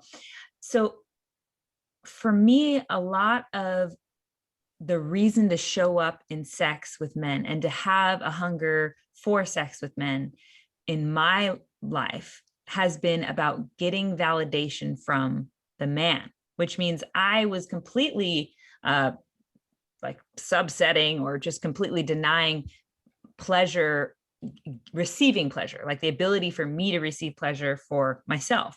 And instead I was receiving pleasure by getting validated by him, which is a kind of ass backwards thing to be doing and extremely unhealthy. And I think that's also born through this porn culture, but also can be born through many other traumas in our early life. So that piece of validation, I think when we talk about conscious kings, and awakening the king within and being a conscious lover, and getting to know yourself and becoming integral, having integrity. All these parts play into that as well, of being able to recognize when your partner is, like, if you're a man and you're able to recognize when your female partner, or whatever partner for that matter, is coming at the sexual encounter with you from a place of seeking validation versus her wanting to receive pleasure, that's some magical shit. Yeah. You know, some serious shift can happen, I think, there. And not to put it all on the man, because obviously me as a woman, I needed to recognize that for myself, take responsibility for myself in that. But if you happen to be the more conscious partner in relationship, guess what? It's your responsibility to kind of start laying that path. So yeah, you want to touch on that some, Dom? Totally. So thank you for bringing that up, and thank you for sharing that part of your experience, Yeah. Mercedes. I've been with a number of partners who are like completely open and conscious and totally receptive to receiving pleasure. And I've been with others who I think would fall into the, probably like would relate a lot to what you just said. Mm-hmm. And what's been kind of interesting is some of the women who have been similar to what you experienced, Mercedes, around like they used my pleasure as a validation for them. Mm-hmm. I found a theme that many of them wanted to be tied up and handcuffed, because it would kind of like be the only way they could surrender to like just not ejecting from when I gave them pleasure. Like it kind of became kind of a sign I looked for. So bondage happened to be, not for all of them, but like for some of them seemed to be this thing. Makes sense. And yeah, it goes back to, again, if I'm the more conscious partner, in many cases, like I tend to be in that situation, it's like really having to create an environment and a setting to say, today, this sexual experience is going to be about you and you only. Mm-hmm. I'm not even taking my boxers off. You're not touching my dick. Mm-hmm. Laying you down. Here's what we're going to be doing. What else would you like? And I got some surprises in store for you, right? Mm-hmm. Mm-hmm. And we're going to be here for a while. And, you know, again, something that you all brought up in your pre-questions were, you know, there are 3 types of potential orgasms that a woman can have. I didn't know that until I heard that from you. Yeah. And then that's not mine. I mean, that's one of the things that I learned from reading David Deida's book, The Enlightened Sex Manual. Mm-hmm. And if you don't mind, I'd love to read you a passage on this, because I think it may relate to a short one, and then we'll talk about the Yeah. 3. So, okay, here we go. There are 3 types of women's orgasms. There's at least 3 types of women's orgasms. At least, okay? Clitoral, vaginal, and cervical. Most women and men know only of the clitoral orgasm, which is a relatively superficial pleasure, a shard of trembling quickness. Without intimate knowledge of vaginal and cervical orgasms, many women remain unsatisfied without ever knowing why. This dissatisfaction may extend far beyond the sexual occasion. A woman may feel something missing in her heart. She may feel an emptiness, a yearning that her man doesn't seem to be able to touch, try though he might. Mm. So what goes on to be explained in here are the 3 different types of orgasms. So the cervical orgasm is kind of compared to a man's orgasm. Mm-hmm. It's quick, kind of surface level, and then it's potentially depleting. You know, like after it's done, you'd rather kind of go to bed or lay and cuddle than, you know, than go further. A vaginal orgasm and a a clitoral orgasm may take like 10 to 15 minutes of stimulation. Mm-hmm. It can happen relatively quickly. Some women take longer than others. The vaginal orgasm is something that happens deeper. It happens on the inside, typically like referred to as the G-spot orgasm. Mm-hmm. Some women have like a very well-defined G-spot, others not so much. It's not as like well-defined and may take some searching. From what data says, it can be like 30 to 45 minutes of stimulation. Mm. And it may take, for a woman who's never had a vaginal orgasm, it may take like weeks of practice, maybe even months, for an opening to occur, because there could be closure there around wounds, trauma, not feeling safe with a man. There could be stuff that's, you know, in there that needs time. And those can be more replenishing orgasms, full body energy shifting. And then the last part would be the cervical orgasms, which I haven't experienced with a partner yet because I just learned about these too. But I heard you say it's like connecting to God or something like that. Yeah, like these are described as like those transcendent, earth-shattering, Mm-hmm. like kind of God experiences where if Mm-hmm. you've had one, it's not kind of like maybe I have one, like I've had it, and someone have said I just got fucked open to God, um, and that can take up to an hour of stimulation, Wow. and so that requires like a partner who's committed to creating that space, to being there, to holding that space. And it takes you to fully surrender, to allow that amount of time and attention and that nurturing and that care, and not having to feel like there's some ledger that's like, Mm-hmm. okay, now that I'm getting an hour of this, I have to give an hour-long blowjob tomorrow. like that kind of stuff. So yeah, those are some of the big ones. And This I'll is pause there. there's a beautiful practice that we did with Maddie Moon, who um, Mm-hmm. in her Sisu Society when that was an active workshop, which was about basically how you can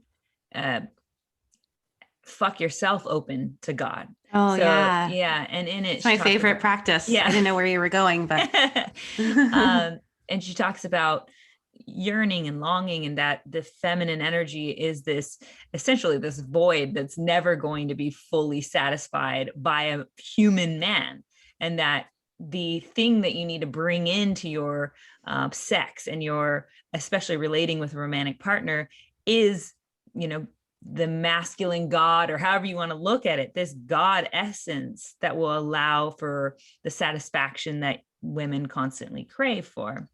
I think she calls it the 4-foot cock of consciousness.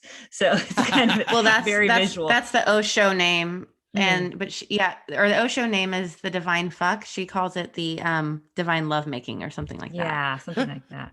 Anyway, it's a beautiful, so image of what that means, right? Like you could not be more full of this energy, and that's really what you're receiving if you can bring God into your sex. So I don't know. I thought that was kind of it's worth buying Sisu Society just to be led through that call, and then Dom does a Art of Revealing, is that what it's called, with her? Oh, that was really powerful as well. Yeah. I also love how you've talked about like holding a woman after she comes, and that is like I had never.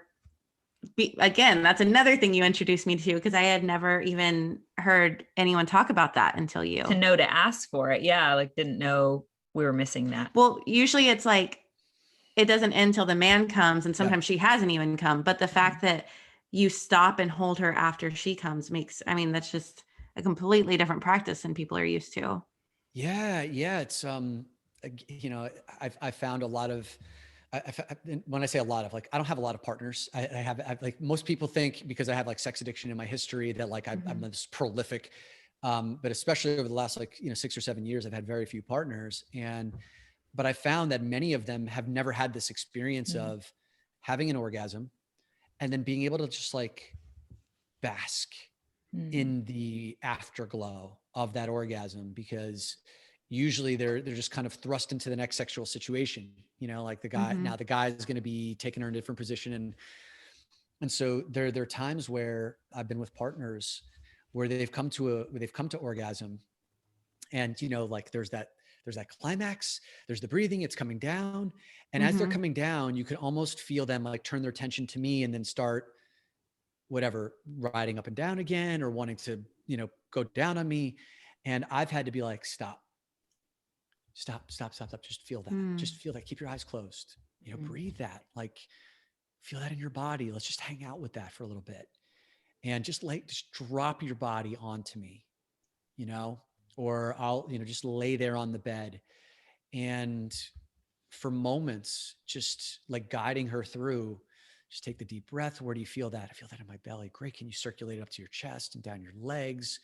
Feel that in your head. And sometimes we'll just end it there. Like we'll continue to do that, and I'll be excited. I'll still be hard. But I can sense that like, she's really enjoying that piece. And then I'll be like, hey, why don't we just take a little break and cuddle? How would that feel for you? And she's like, you sure? And it's like, yeah. That has felt really good for some of my partners. Some of my partners are like, no, let's get back into it. It's like, okay, I'm ready to go, you know? But that, if you want to talk about upgrading a sex life, Jade, right, you know, like one thing a man can learn to do is hold the partner after the orgasm. She trusts the shit out of me after that's over, right? Because this is one of the things that David Deida and John Wineland always talk about. Take her deeper than she's able to go on her own. And like Jade, you just said, I've never had that experience of being able to have an orgasm with someone. I didn't know that was a thing. If you were with a partner that created that experience for you, like, and took you deeper than you were able to go on your own out of all your sexual experiences, what would that do for your desire for that man? Oh yeah. So much trust is born there. It's just such a script flip of what we're used to in relationship with men, especially in our younger years, where men oftentimes don't care about the woman orgasming. Well, they don't even want to be like, after they're done orgasming, it's not even like the hold, it's the rush off to the shower or, you know, whatever it is. And the Magdalene manuscript, it talks about how, like, you know, it has this whole like awakening Kundalini process and all that. And then, but it talks about how like you can awaken your Kundalini and do all that. But if you rush off after like being in her egg or her bubble or, you know, giving her your seed, whatever it is that they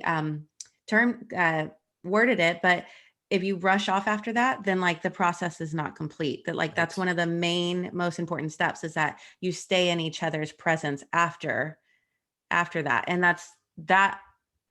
that too is like, that's really hard to get a guy to do. So for a guy to stop before he's even come and just hold is so much about it. So much of it is about slowing down. And Dom, when you described, you know, you walking her through this process and then saying like, would you want to just cuddle and just leave it there?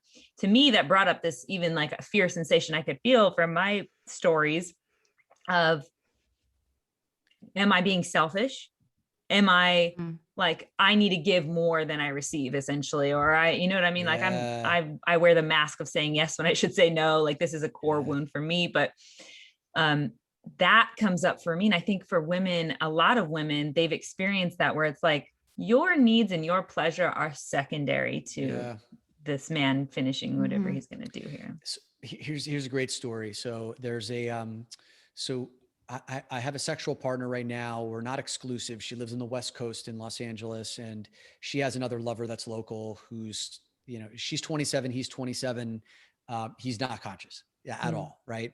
And he also falls into that category, Jade, of like the big dick guy that has not learned anything other, because he's just so used to having a big dick and like, you know, says, and he's one of the guys that falls into the category of, he wants her to orgasm for his ego, not because he's actually satisfied. This is another thing you've said that really stuck with me.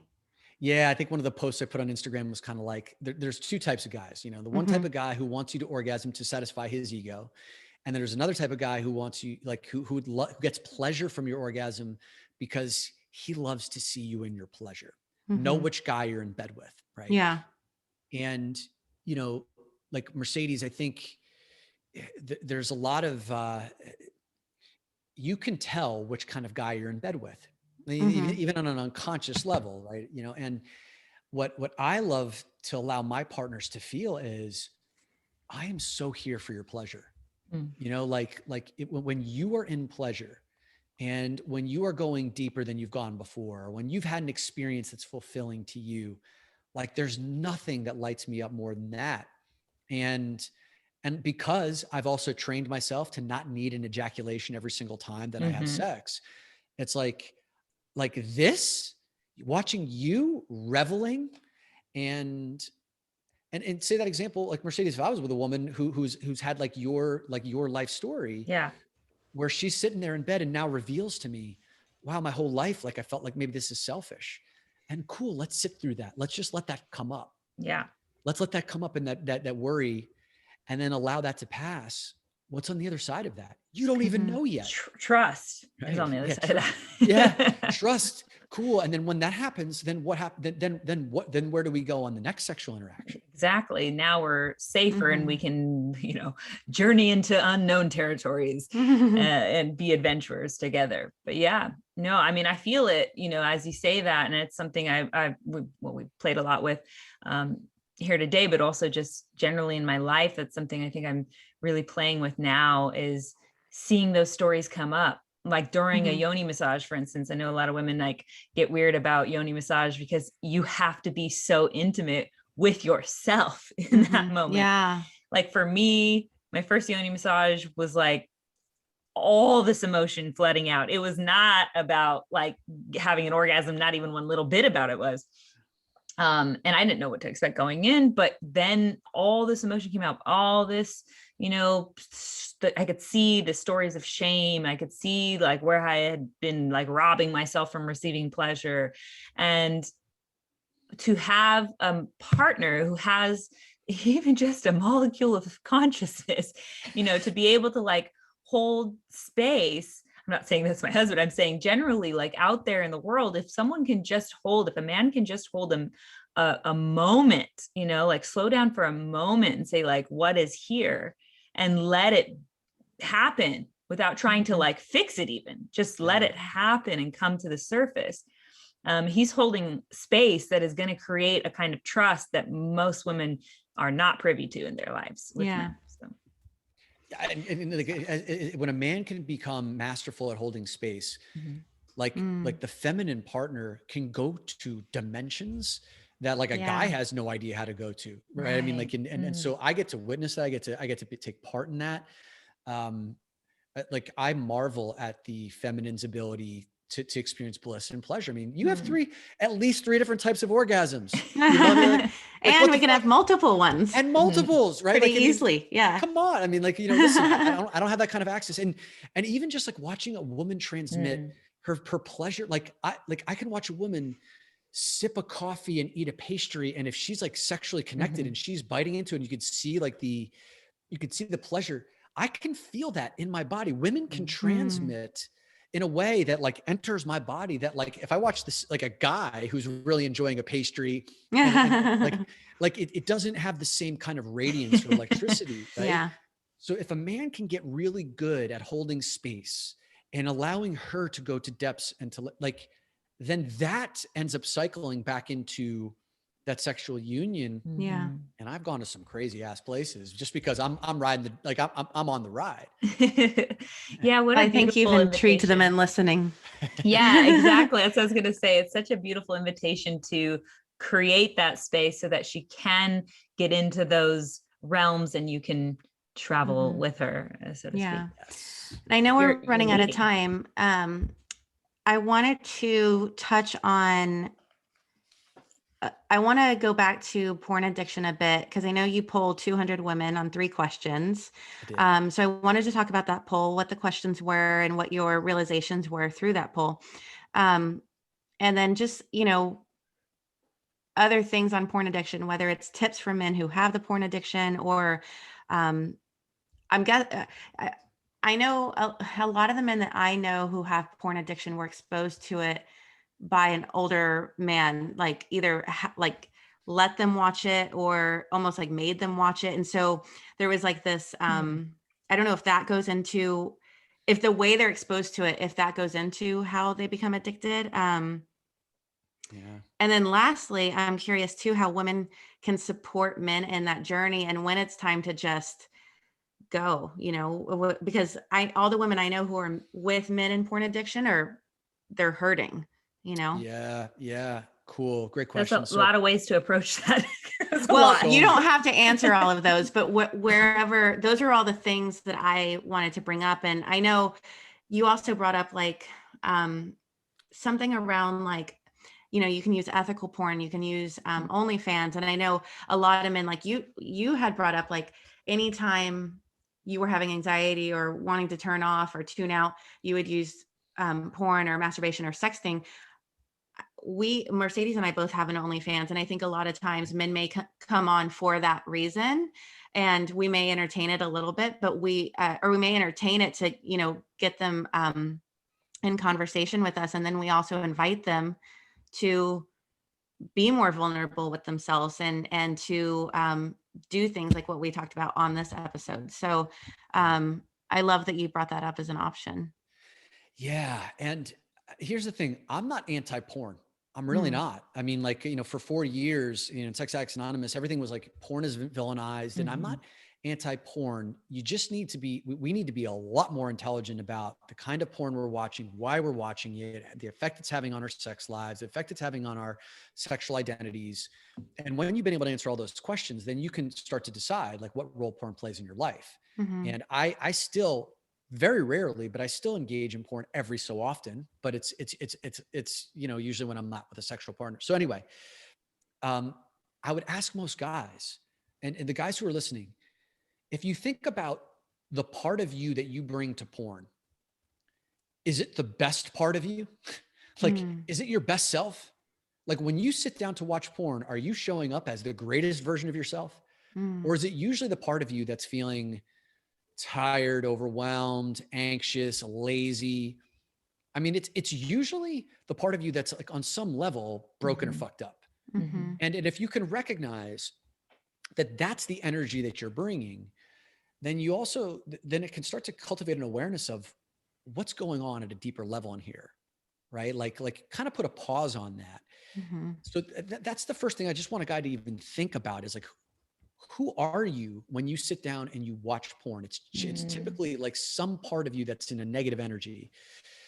So I'm going to ask the three of you these questions, these three questions to the two of you. Okay. That I asked to the women in our audience. Number one, do you believe that most men have an unhealthy relationship with porn? Yes or no? Yes. 64% of women said yes. Out of the 200 that responded to mine. So 36%. So basically 2/3 of women believe that most men have a bad relationship with porn. Number two, have you ever had a partner who seemed to desire porn more than you? No. Desire porn more than me? Yep. Yes, definitely. Yep. Okay. 40% of women. I should say not that I know of. Would you suspect, Jade? I was with someone who was a sex addict and a porn addict, but it seemed the desire seemed equal. Got it. Yeah, 40% of the respondents said yes, they had a partner who seemed to desire porn more than the sex with them, and then 60% said no. And then the last question I would have for you is: a man who watches porn a deal breaker for you? No. If it's a regular occurrence for me, yes. But like you said, if it's like every now and then no. Okay. So, and Mercedes, you said no, it's not. No. But I'd like to add that it does change dependent on how he's using it and what he's like. I'm so involved in the sex trafficking, like trying to end sex trafficking. And I know that that money goes hand in hand. Even if you're watching free porn, the ads are generating money, and that fuels sex trafficking. That's a really big topic, but because that's such a passion of mine, there's no way I could be with a man that does that. So it's more it's not about like that he's watching another woman. It's more about where the money's going to. Jaden, and like I celebrate that part of your work. I've seen, a lot of your posting about that, and most guys don't even stop to consider like the system that that we're perpetuating. There's a documentary that Lisa Ann turned me on to. It's called Hot Girls Wanted on Netflix. Yeah, I've seen it. I've seen that. Yeah. Heartbreaking, heartbreaking. And it doesn't get into the child sex trafficking, but it does get into kind of like how vulnerable women are manipulated into this industry, chewed up, spit out, abused, put in violent situations. And guys, like if you're watching porn with, like, you go into these big porn aggregators, Pornhub, Brazzers, RedTube, or whatever else is out there right now, and you're just indiscriminately going on, it's, you are perpetuating a system where there are like child sex trafficking and other things. So you should be asking the question, like, where is the ethical, free range, organic porn? And you need to know that before you go in there, because like when Nike was using child labor to build their shoes, or, you know, these other companies, like, you voted with your dollars. And until we stopped and demanded better, did some of those conditions change? So I needed to put that in there, Jade, because you brought that up, and thank you for that. Yeah. So when it comes to porn, especially in partnership, here's one of the problems that I see. So many guys like are not in partnership, and they're indiscriminately using porn, building a habit, and it becomes a ritual. And it, like, a lot of guys use porn daily. And that's Like, where they're getting their sex tips. And that doesn't, it's like, I've heard that saying, it's like watching, what's that like race car movie that everyone with Vin Talladega Diesel? Nights. Oh, Fast and Furious. Fast and Furious. It's like watching Fast and Furious to learn how to drive is like the way I've heard it. Yeah. So they're getting their tips that way, but they're also building a habit pattern. Throughout the course of the day, they're checking porn 3, 6, 12 times. And now they end up in a situation with a partner. And all of a sudden, you're supposed to take all that energy that you've dedicated throughout the course of your day that's been reinforced into a partnership, and to go cold turkey like that, like taking 6 cigarette breaks a day and then getting into a relationship and stopping smoking. It's very challenging to do. And most guys don't know how to bring it up in their sexual partnership, because their partner may be triggered by sex or by porn. So it becomes a secret. And there's also, you know, like when I polled the women in my audience, a lot of women were very triggered by porn and would have like destroyed a man for bringing it up. And so guys just kind of keep it a secret. They continue to watch it. The partner doesn't know, but kind of knows. And it becomes kind of like this thing that never gets talked about, but there's a wall in between the two. So what would my guidance be in that situation, especially as like we're talking about having better intimate relationships? Men need to understand the habits that they're building. And like, if you're single, but you want to end up in a relationship, you got to understand the habits that you're building right now. And if you're showing up every day, 6, 12 times a day, like it's not going to turn off when you end up in a relationship. And you got to be willing to know how to talk about that with your feminine partner. And when it comes to women who end up in partnership, I would say, even if you don't like porn and you're triggered about it, you have to learn how to be safe to talk to about it. Because if you explode when a guy brings it up and he realizes that it's like the third rail. Same with your sons. Yes, exactly. Like if you want your sons to talk with you about it, but then you kind of come down with the force of God, and then like you're no longer a safe place. Yeah. He'll never bring it up. Your second question, will you state your second question again that you asked in your poll? Have you ever had a partner who seemed to desire porn more than he desired you? Yeah. So this is, I think, something that a lot of women deal with that don't realize they're dealing with. So in the sense of, I'm going to use it in my own personal relationships. I know that in bed with me, the sex is desired. And when we get to that place where we're connecting intimately like that, the sex is desired. However, the slowing down is what becomes the undesirable part, which is because of the practice of porn that shows you the Fast and the Furious, method. And the slowing down and taking time with a real human being woman is what I think a lot of men, or especially men that I've had this experience with, are almost like allergic to, just because they first of all don't know that the benefits that can come with it, I think.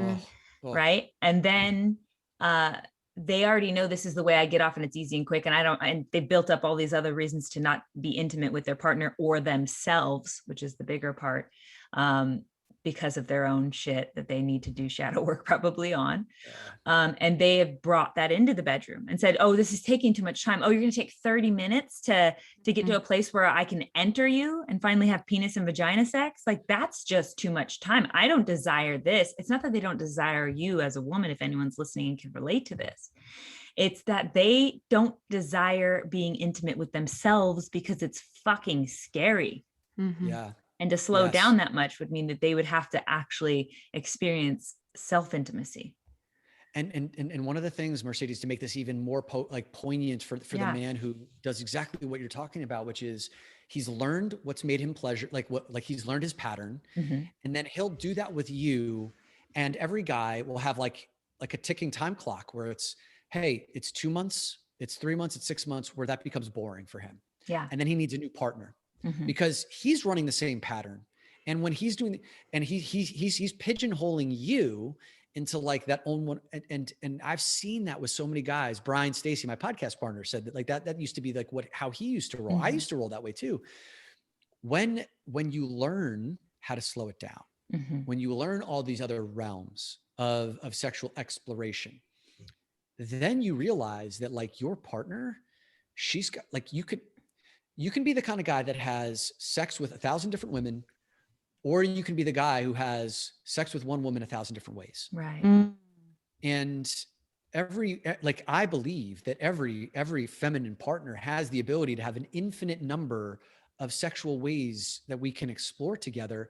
But if you're running one pattern as a dude, you're going to get tired of that partner. You're going to blame it on that partner. And it's not that partner's fault. It is your fault. Yeah. Yeah. It's so slow. What I'm hearing here is slowing down leads to birthing creativity into your sex life. The variety that you're seeking for is actually the slowing down is what can create that in whatever relationship you're slowing down to not have like a slow death, basically. Yeah. Yes. Oh, I heard a comedian the other day say something about like, y'all men are complaining about fucking a dead corpse in your wife. You know, your wife is like a dead corpse. You killed her. That's funny. So true. Who said that? That's I don't funny. Remember. I'm gonna have to look it up. I forget. We have a lightning round of questions right before we close off. And I did want to go into how you talk about like, if you want the king in your man, then like to speak to his king energy, like tell him you're my hero. And I love that. But I did not know that you know so much about the menstruation cycle and men's involvement in that. So if you have time, I'd rather touch on that. If you don't, then we understand. Hell yeah. I'm always here for a good menstrual cycle conversation. Okay. Wait, before we do that, I'll say we'll probably just cut this little blip out because Jade, enter that maybe in a second, just enter the menstruation conversation, bring it up again. But I do want to also ask you on the end of this porn addiction conversation, specifically about sex workers, because like Jade mentioned, we consider ourselves sex workers in the field of working in OnlyFans and having men enter this work. The work that we end up doing with them, but enter this work through that sexuality on the forefront piece, since so many men are willing to go there. They're not afraid of that. People try to shame us for, being on OnlyFans, but Mercedes and I always joke, like, if your boyfriend's on OnlyFans, you better hope he's on ours, because we're like telling him to read David Data and things like that. That's awesome. That's awesome. So I guess my question to you is, being a sex addict, or having come through this world of looking into how you have gone into sex without intention, right? Without consciousness necessarily, for a large part of your life. And then getting confronted with knowing porn stars, like you said, one of your good friends was a former porn star, or now knowing us who are sex workers and we have our OnlyFans for kings is what we call it. By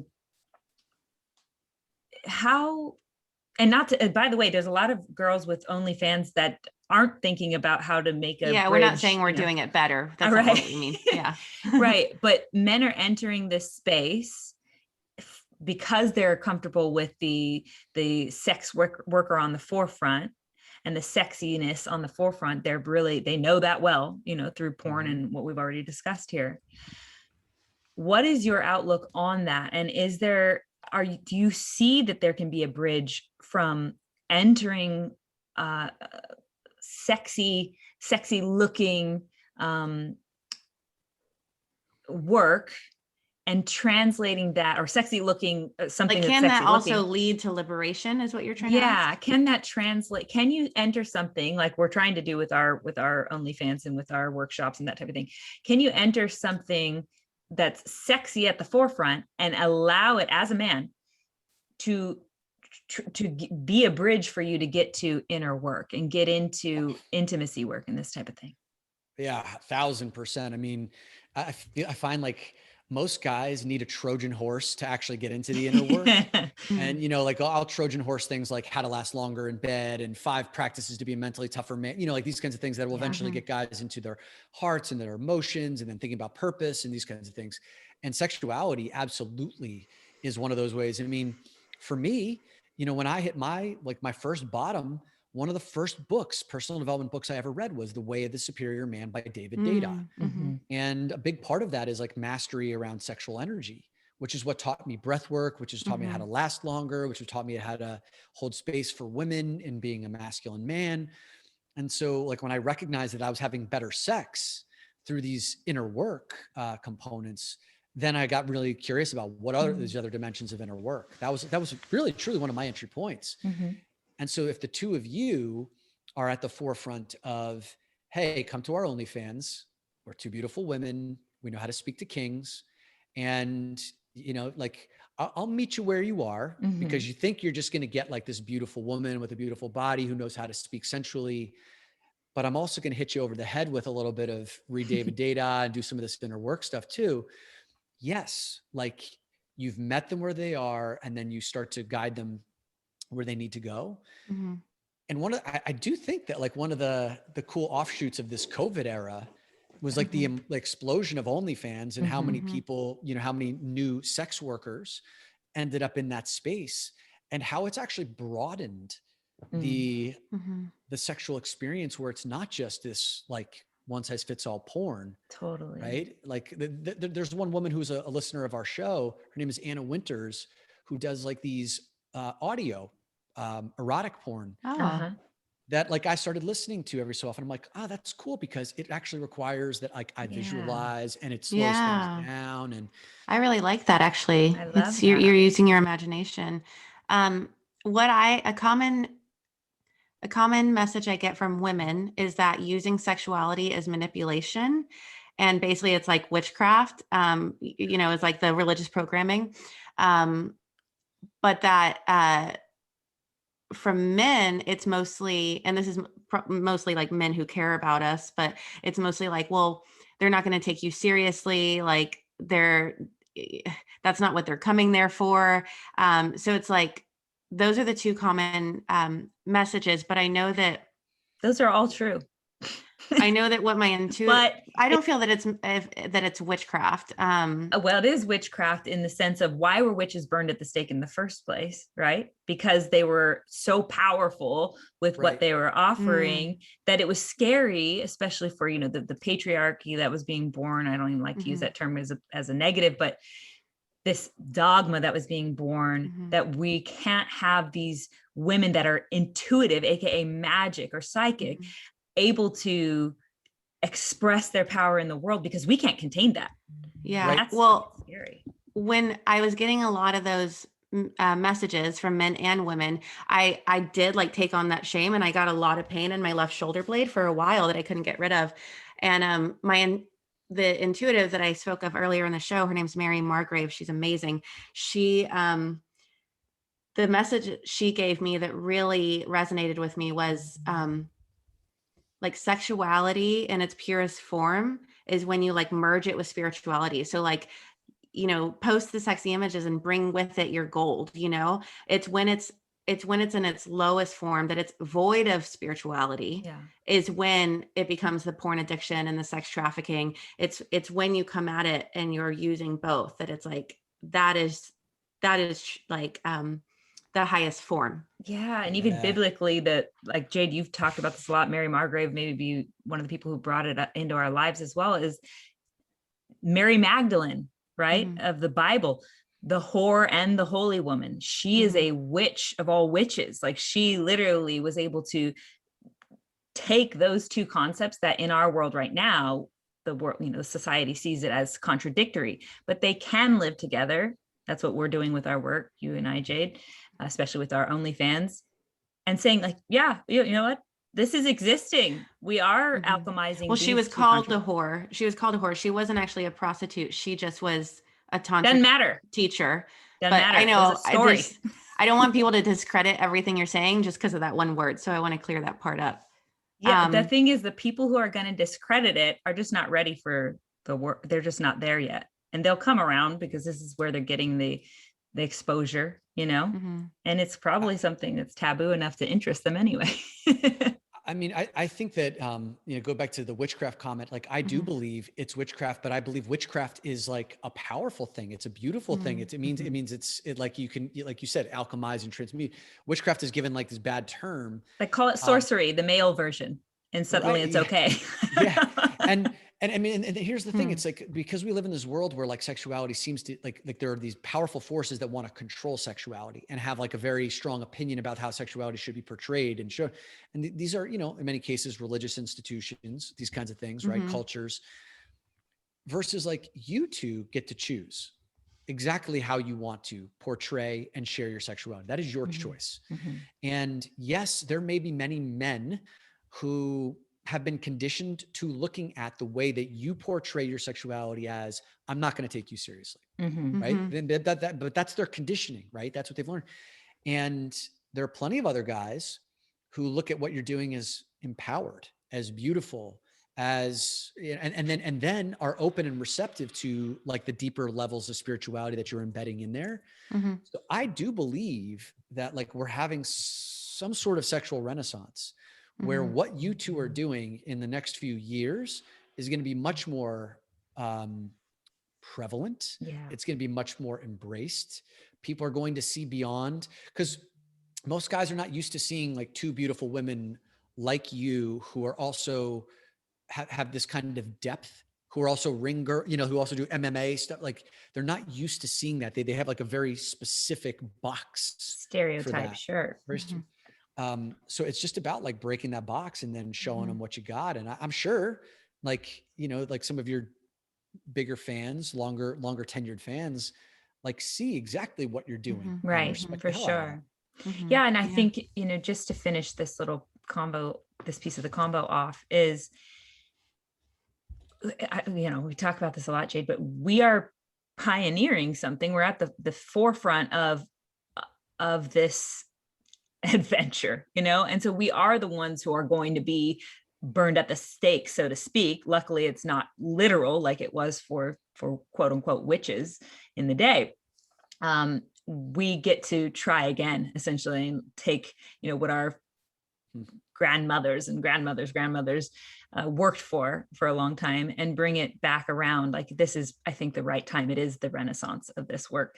And it might come with, like I always say, objectify me, like feel free to objectify me. It has literally nothing to do with how I subjectively feel sexy in my own body when I took this photo and posted it and put this caption with it, whatever however I'm putting myself out into the world. And when someone, man or woman, comes to that and says, you're just going to get objectified, no one's going to take you seriously, your plight is going to be completely fruitless, that's their projection onto my work. It has literally nothing to do with me, because I know exactly my intention. I know my particular worth, and also that I subjectively feel a certain way in my body when I do the things I do and when I give the work I give. So it's really, it doesn't affect me, but but I also see that for women and other people that are going to come to this work, and I think there's going to be a big movement, create a whole, hopefully it's a huge movement where we all can adjust. I think that they do need to understand that objectification that's going to come at them is something that they're going to have to figure out how to separate themselves from, that it isn't actually about them. It's just like when your man loses his boner, it's not about you, it's his own work. The person objectifying you, that's their work. Do you still have time for the menstruation now that we've talked on that for so long? It's okay if you don't. I actually do. I have to jump at maximum half an hour from right now. Okay. We'll just cover that real quick and then we'll close off with you. We're so sorry. Thank you, Dom, Don't for be, this taking the time. this has Yeah. been great. I've really enjoyed Okay, it. good. So I'm just going to copy and paste my question from above to here because it'll be easier to edit. So you can just start where you'd like. Okay. So, The menstrual cycle. Mhm. Yeah. Yeah. Okay. One of the delights about running our own podcast, which is called the Great Man Within Podcast, is we cover these topics that I never would have, sought out otherwise. And we ended up interviewing these two brilliant women who wrote a book called Wild Power. And it's all about like unleashing the power of your menstrual cycle. And the book was published by Hay House. They've been doing this work, teaching women how to align their energies and their lives around the 4 seasons of their menstrual cycle. And what Brian and I, my podcast partner and I, were really curious about is, this thing that we've been taught is mysterious and it's a woman's business, that we're not supposed to have any role in. Like, how can a man play a supportive role in that? How can we understand it more? And, most guys have been taught that it's like, oh, like these are some of the off-color jokes that most guys grew up with, which is, don't trust anything that bleeds every 28 days and doesn't die. You know what I mean? Or she's PMSing. And these are real things that guys are. Or guys will even, like, when you're not on your period, be like, are you on your period or something? Like that. Yeah, something like that. Or your period is an inconvenience towards sex. Yeah. It's like, to a man, the menstrual cycle has inadvertently become just like this evil. And what I've learned in like my conscious communities over these last few years, and I've seen so many women like just talk about the magical powers of it and how they've transformed their entire lives by understanding the 4 seasons of their cycle, like winter, spring, summer, and fall, and how each of the different periods or the different parts or the seasons of their cycle can dramatically affect the energy, the sex drive, the spontaneity. And so when I started to read the book Wild Power with my partner, the 27-year-old who's, living across the country, what we started to learn was that when she's in her, let's say, autumn phase, which is typically known as the PMS phase, right? She gets really tender. She gets really introspective, and she's got a fucking bite to her, man. I mean, like, it's like the stuff that she's been holding on to, those resentments, that stuff comes out. There's no filter, and she's sharp, digs it in, right? And she is not at all sexual, or like, let's just put like her sexuality like drops, like off a cliff. So the days leading up to, her fall, her autumn cycle, are kind of like, her ovulation, which is like the highest point of her sexual energy. So we could be doing all these sexts, pictures, fantasies, phone sex, and then it drops off a cliff. And I'm left to not know what's going on. She doesn't know what's going on because she hasn't read the book, but now that we see, here's what happens at these different stages of the cycle. She's like, hey, Dominick, I'm in autumn now. And I can feel her asking these deeper questions about her life. She's not at all concerned about sex. She doesn't want my dick pics. She doesn't want to talk about her. She doesn't want to watch the videos that we filmed together, like these kinds of things. But I can meet her there and then like, hear some of those things that she's been holding on to that I've done, or that, she wants me to know about. When she moves into the winter cycle, which is like her bleed, something else starts to happen. She's not as, I guess you could say, she's still introspective. She's still kind of like in her inner world, but she becomes a little bit more sexual. She wants to engage more. She's deeply intuitive at that time. Like, these are where some of her bigger visions come from. And then as she merges into spring and summer, she becomes like this superwoman, extroverted energy. She's a fitness instructor, and now she's out creating everything. She's redecorating her entire apartment. She's really concerned about what's going on in my life, asking me a lot of questions about me. Whereas like during the winter and the fall, she's much more like kind of inwardly consumed. So that has brought an entire new level and depth of intimacy in our life, to communicate with our sex, with understanding what she needs and how I can support her during that. And also not to take shit so personally, because now I know where she's at. Mm-hmm. So I would, it's revolutionized not only how she's organized her day and her energy, and given herself permission to relax, like when she's in those autumn and winter phases, but it's revolutionized our dynamic too, from a sexual and relational perspective.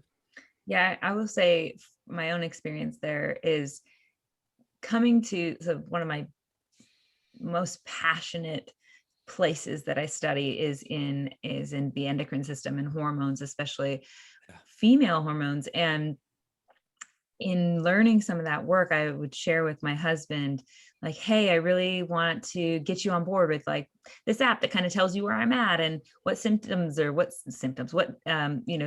you can look out for and how you can navigate better with me. Anyway, for 2 years, he was extremely resistant to that. So just to speak to that story in men, in our culture of like, I don't want to look at this thing. It's not for me. And he's raised by a woman. He's had women around him his whole life. Like he is more exposed to this than most men. So I can imagine it gets only worse from there as far as the resistance goes. But yeah, was that something that you had to overcome?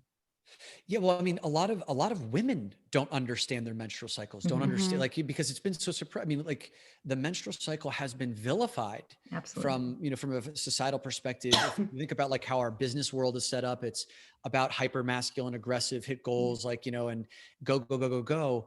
And the menstrual cycle is like truly a 28-day like ritual, like a death and rebirth. And like the hormonal fluctuations are tremendous during that period of time. And we expect someone to show up the same way every single day. So like when the system is set up that way, then like it can appear that a woman is unstable or crazy, especially like when it's like when we set it up in that sense. And women are uneducated. So even though like your husband's been raised by women around, most women not educated on that. Yeah. Uneducated. Right. So it just filters, like they probably feel that they're on some level. And this book and the podcast that we did, like just made it so clear. And there's so many answers here. And okay, so like the case to be made, why should, like, if you're a man listening to this, well, if you want to understand, if you want deeper intimacy with your partner, if you want better sex with your partner, if you want to be a man who can lead in his relationship, right? And like with my partner that I'm not exclusive with, I was the one who brought wild power to her, and I signed her up for the 6-week course that they offer online. And she looks at me as like, holy shit, this guy, like I've never had a guy bring something like this care to me. about this. Yeah. Care. She'll never forget you. That's what's up. That's what's up. Yeah. I mean, mostly one of the biggest, one of the biggest complaints I hear from women is my man leads in every other area of his life except our relationship. He leads in business. He leads in his physical well-being. He leads in his hobbies. He leads in his passions. And then he just kind of like, he's like a limp dick when it comes to running the relationship. So many women feel that way. So if like guys, one way that you can show up is like read this book. You can Google like our podcast, the Great Man Within podcast, listen to the Man's Guide to the Menstrual Cycle.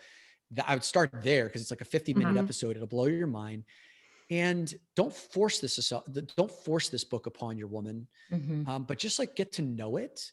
And then maybe just kind of like lob out some breadcrumbs, seduce her, see if like she has an interest in it, and maybe buy the book. And most of us want to feel less crazy. So I don't know any women who won't be into it. Yeah. But most women, like women have to come to it at their own time. Sure. Just That's true. As you're trying to awaken kings, that like a guy who has stuff forced upon him is just like, whoa, slow it down, buddy. Like, and it can also seem like a man asking a woman to read a hormone book is almost like the man's like, please, like, right. Yeah.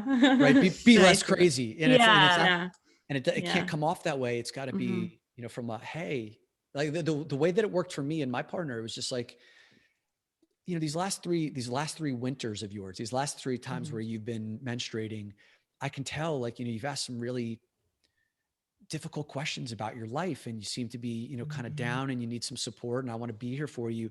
I just read this book, and like, there's a lot of answers here. Can I read a passage to you that I underlined and that made me think about you?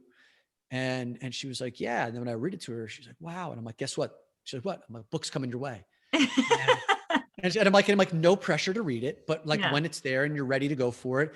And then there was an event that happened that like kind of created this thing where we both decided to read the book together. And you know what? And sometimes I think it's okay to have a little bit of pressure from your partner in that sense of like, I do want to show up for this person. I mean, that's okay, Yeah.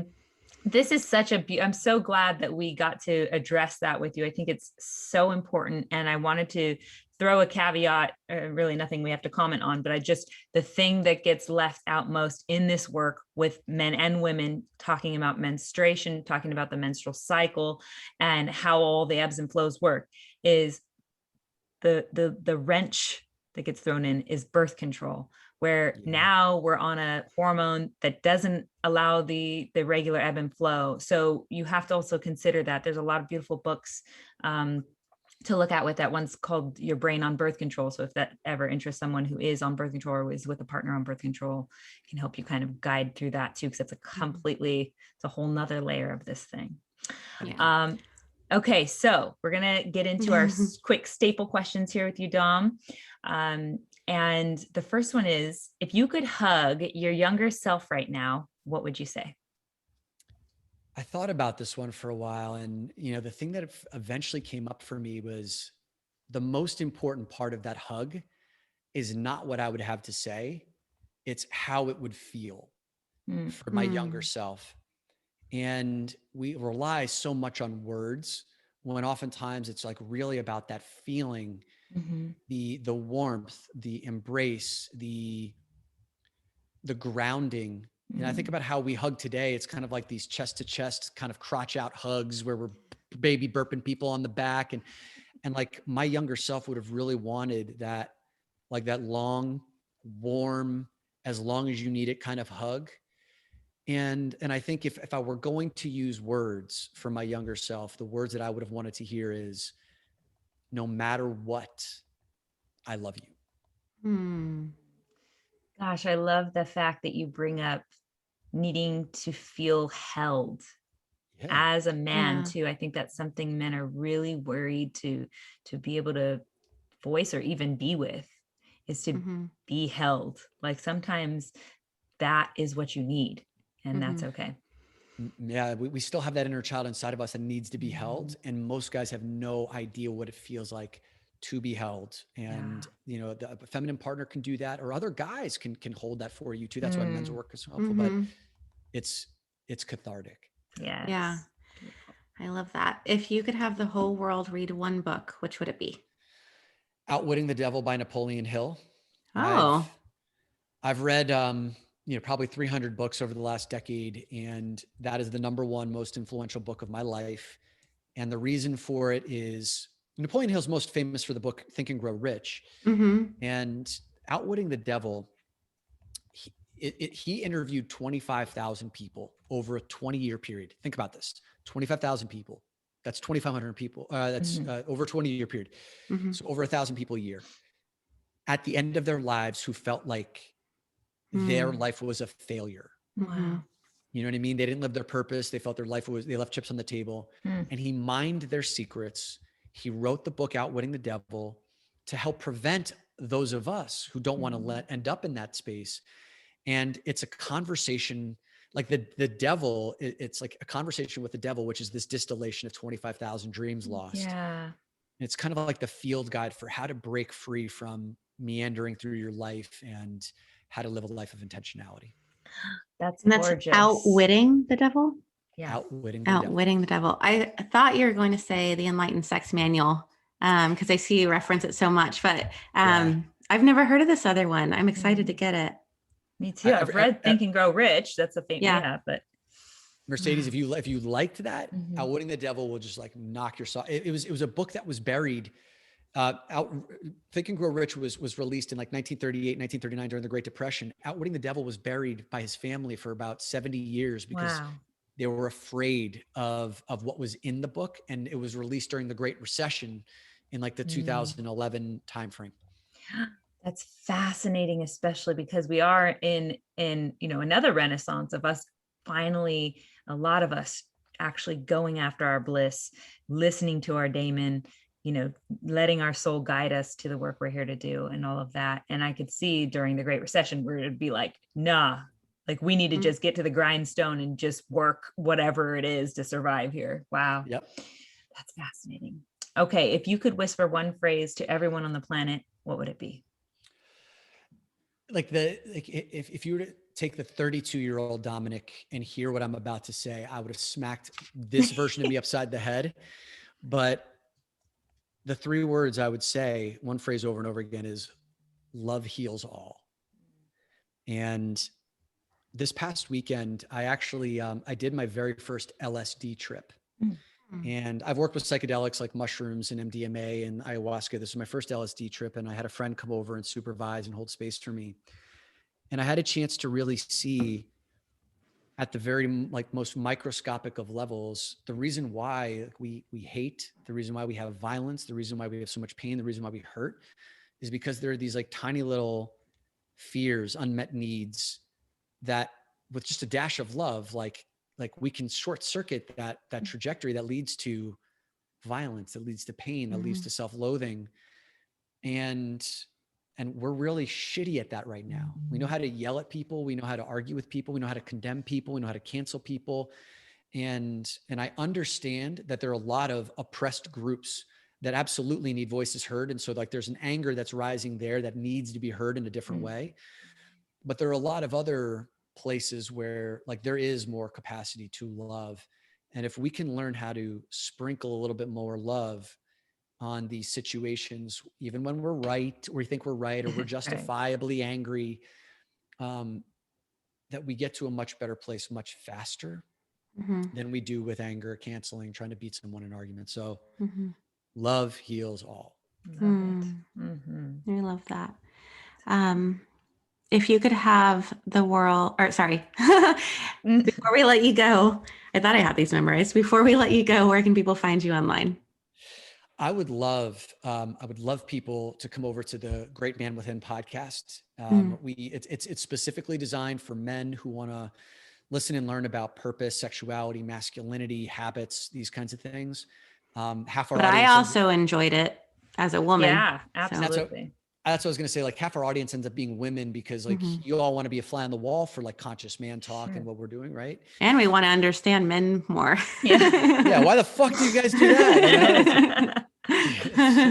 Not saying we always know what we're doing or how we're doing it. We give our best attempts there. So the Great Man Within podcast is number one. And then on Instagram at Dominick Q is like, I'm just starting to kind of build out that social profile and my daily thoughts go there. So at Dominick Q would be those are the two places I would point people. Okay. Gorgeous. Awesome. Dom, thank you so much for spending the time today. And not just with us, but just generally your work has been such a inspiration for our own work that we're doing in this space. And your example of being on your throne, like setting that example of being a king is huge in the world. Was so needed. And we hope that people go over and listen to your show and figure out what your work's all about, because that's going to make us all so much better. Like just wanting to seek that integral man out of yourself. So if you're listening to this, man or woman, go over there, find out how to masturbate like a king, find out how to bridge the gap to your fully integrated self, because it's all there waiting for you. Appreciate you, Dom. Thank you. Thank you so much.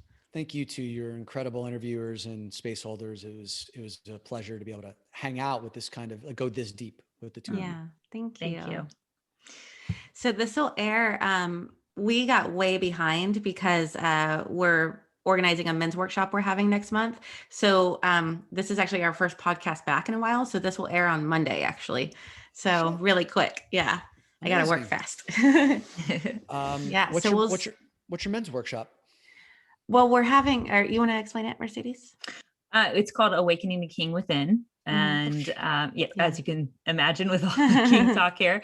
And it's basically going to approach 4 different, we're doing it as live calls instead of doing 4 it live pre-recorded. calls. Yeah. So 4 live calls, we're going to approach the 4 archetypes, the Jungian archetypes, King, Warrior, Magician, Lover. We're going to approach the 4 attachment styles. Most of the men coming onto this call have never heard of these things though, because it is like our OnlyFans guys. Very 101, and a lot of it will be about the 4 turn-ons, which are like what we consider the things that would turn on women most seeing in men.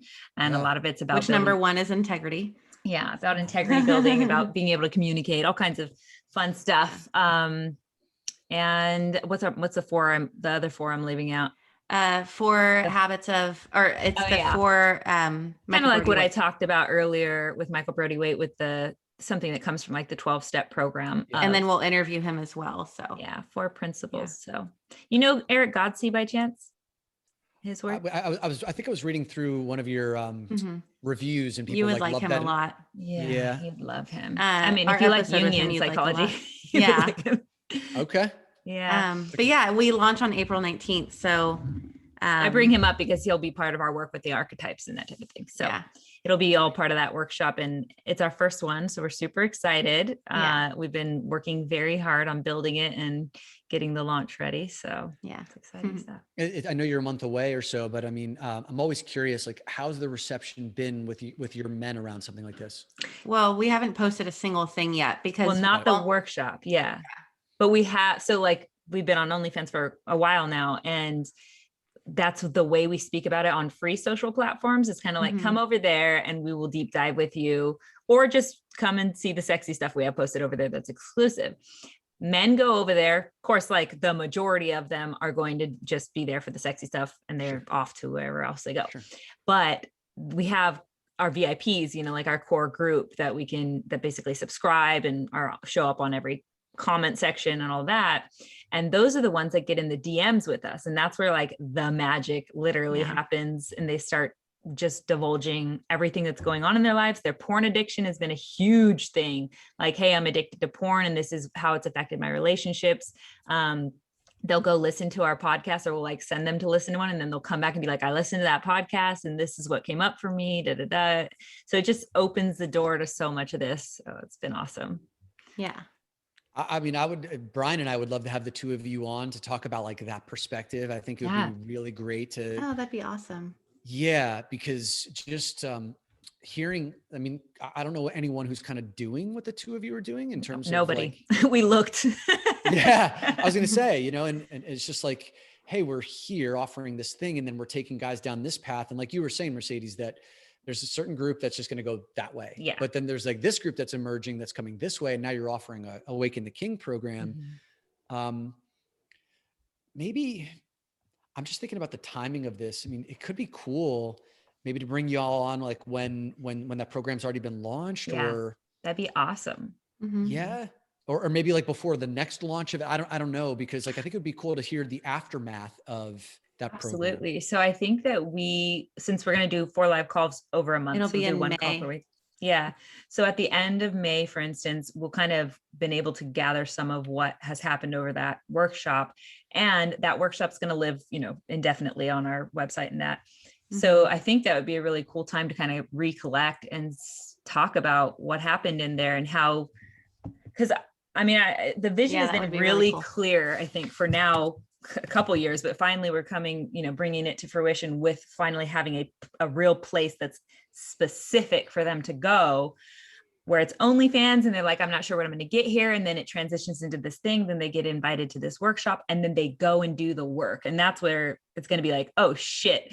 Like, this might've been something we're like, we're pioneering. We have a mission. We know what we're going to do here. But if it can actually translate, that's where the proof is, in the pudding, that they can enter this work through the sexuality piece and end up a more conscious being on the other side. So beautiful. If there's any point in the way where you are structuring the program and you want to run it by like a different set of eyes, it sounds like you've already got Eric Godsey, but like this is kind of my skill set. Like one Yeah. of the things that I'm like, one of my gifts is like how to structure space, containers, curriculums for men.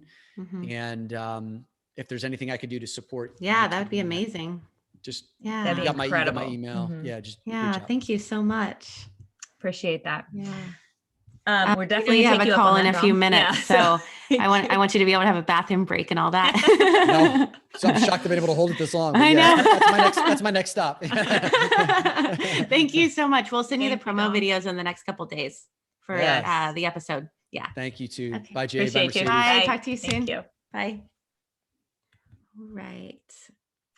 Ooh, that was really good. Oh my gosh. I feel like we're just really, we're bringing in the people and the voices in this space that are so needed and also so supportive of the work that we're doing with our own men's workshop and such. And it feels like alignment, it feels like, okay, universe, you're listening, you hear us, you're guiding us, you're giving to us, we're experiencing the abundance, and I freaking love it.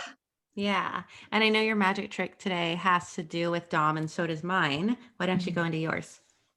Yeah, it has to do with our conversation with Dom for sure, because so much of the work that we're asking men to do, and that generally humans, like men or women, it boils down to having integrity or to becoming integral, right? And being integrated. And as a man or a woman, being integral is what makes you a valuable part of society. It's what makes you undeniably attractive. And it's what allows you to walk in life as a king or a queen, really. So it's one of those parts that we can embody. It's the embodiment. It's hard to verbalize it really, but it is what embodiment actually means. Integrating the parts of you that you may have lost along the way. So my magic trick today is to discover what inner work is needed in order to become integrated, in order to find the pieces of you that you have lost. So I have some questions here to ask. You can ask to yourself in order to gain some clarity on where your attention is needed and where to begin your work. So pay attention to which of these questions sticks out to you, and let that be an indicator for where to begin pulling a thread. Okay, so here are the questions. What does having it together mean to you?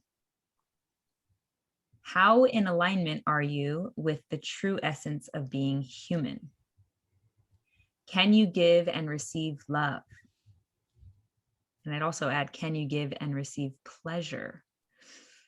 Can you let yourself be supported? Do you have people in your life you could call when shit goes down?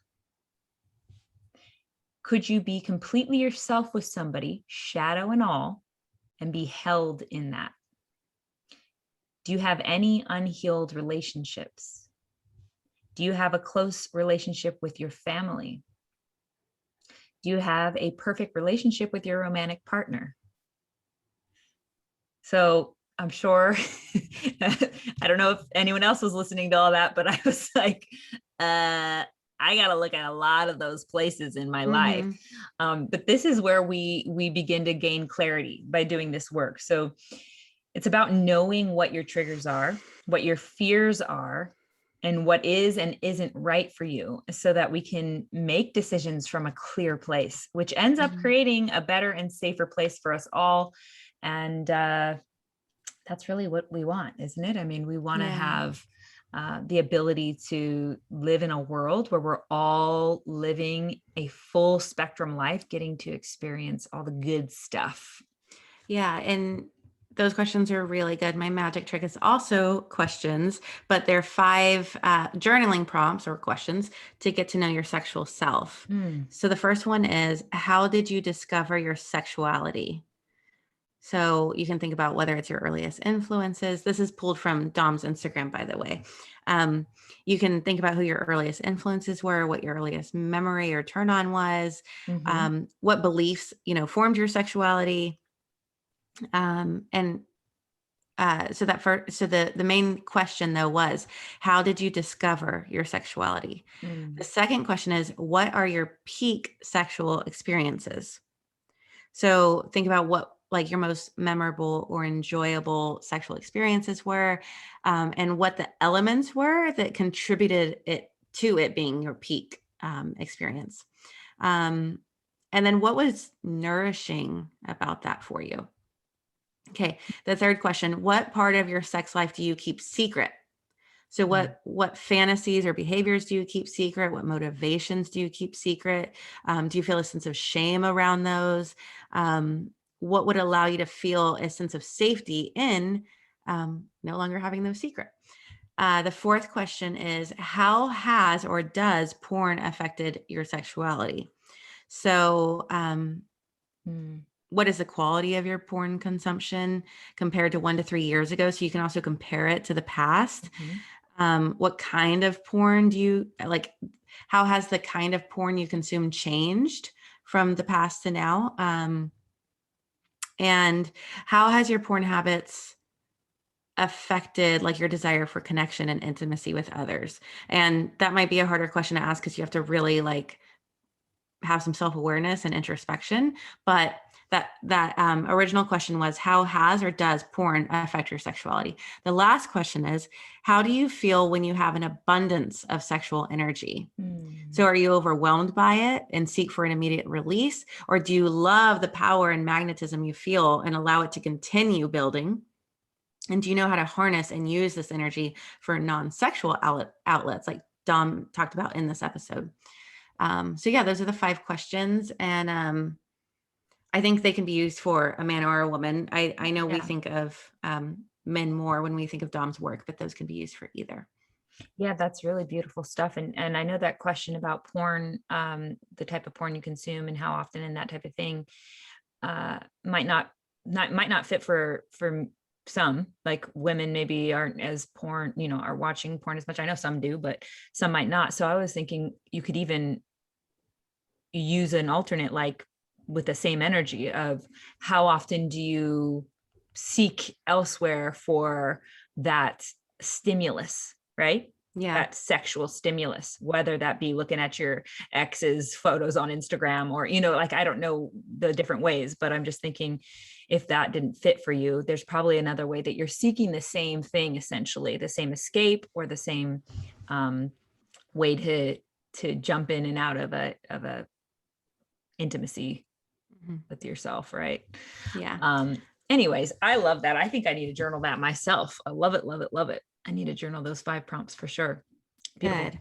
All right, Magic Mobbers, thank you so much for tuning in and taking this journey with us. If this episode held some magic for you, please share it with your friends and family. This would mean so much to us. And don't forget to join us on our Magic Hour page on Instagram and let us know what your favorite episodes have been so far. We appreciate all of your feedback and want to know what is lighting you up. Yes, guys. And that handle on Instagram is The Magic Hour, spelled MAJIC. Guys, we release a new episode every Monday. We have been fantastically consistent. It is almost a miracle. So if you enjoy our effort that we put into this show and you want to show us how much you love it, please go check out our podcast library now and find another episode that speaks to you. And we will meet you there. Until then, be a light.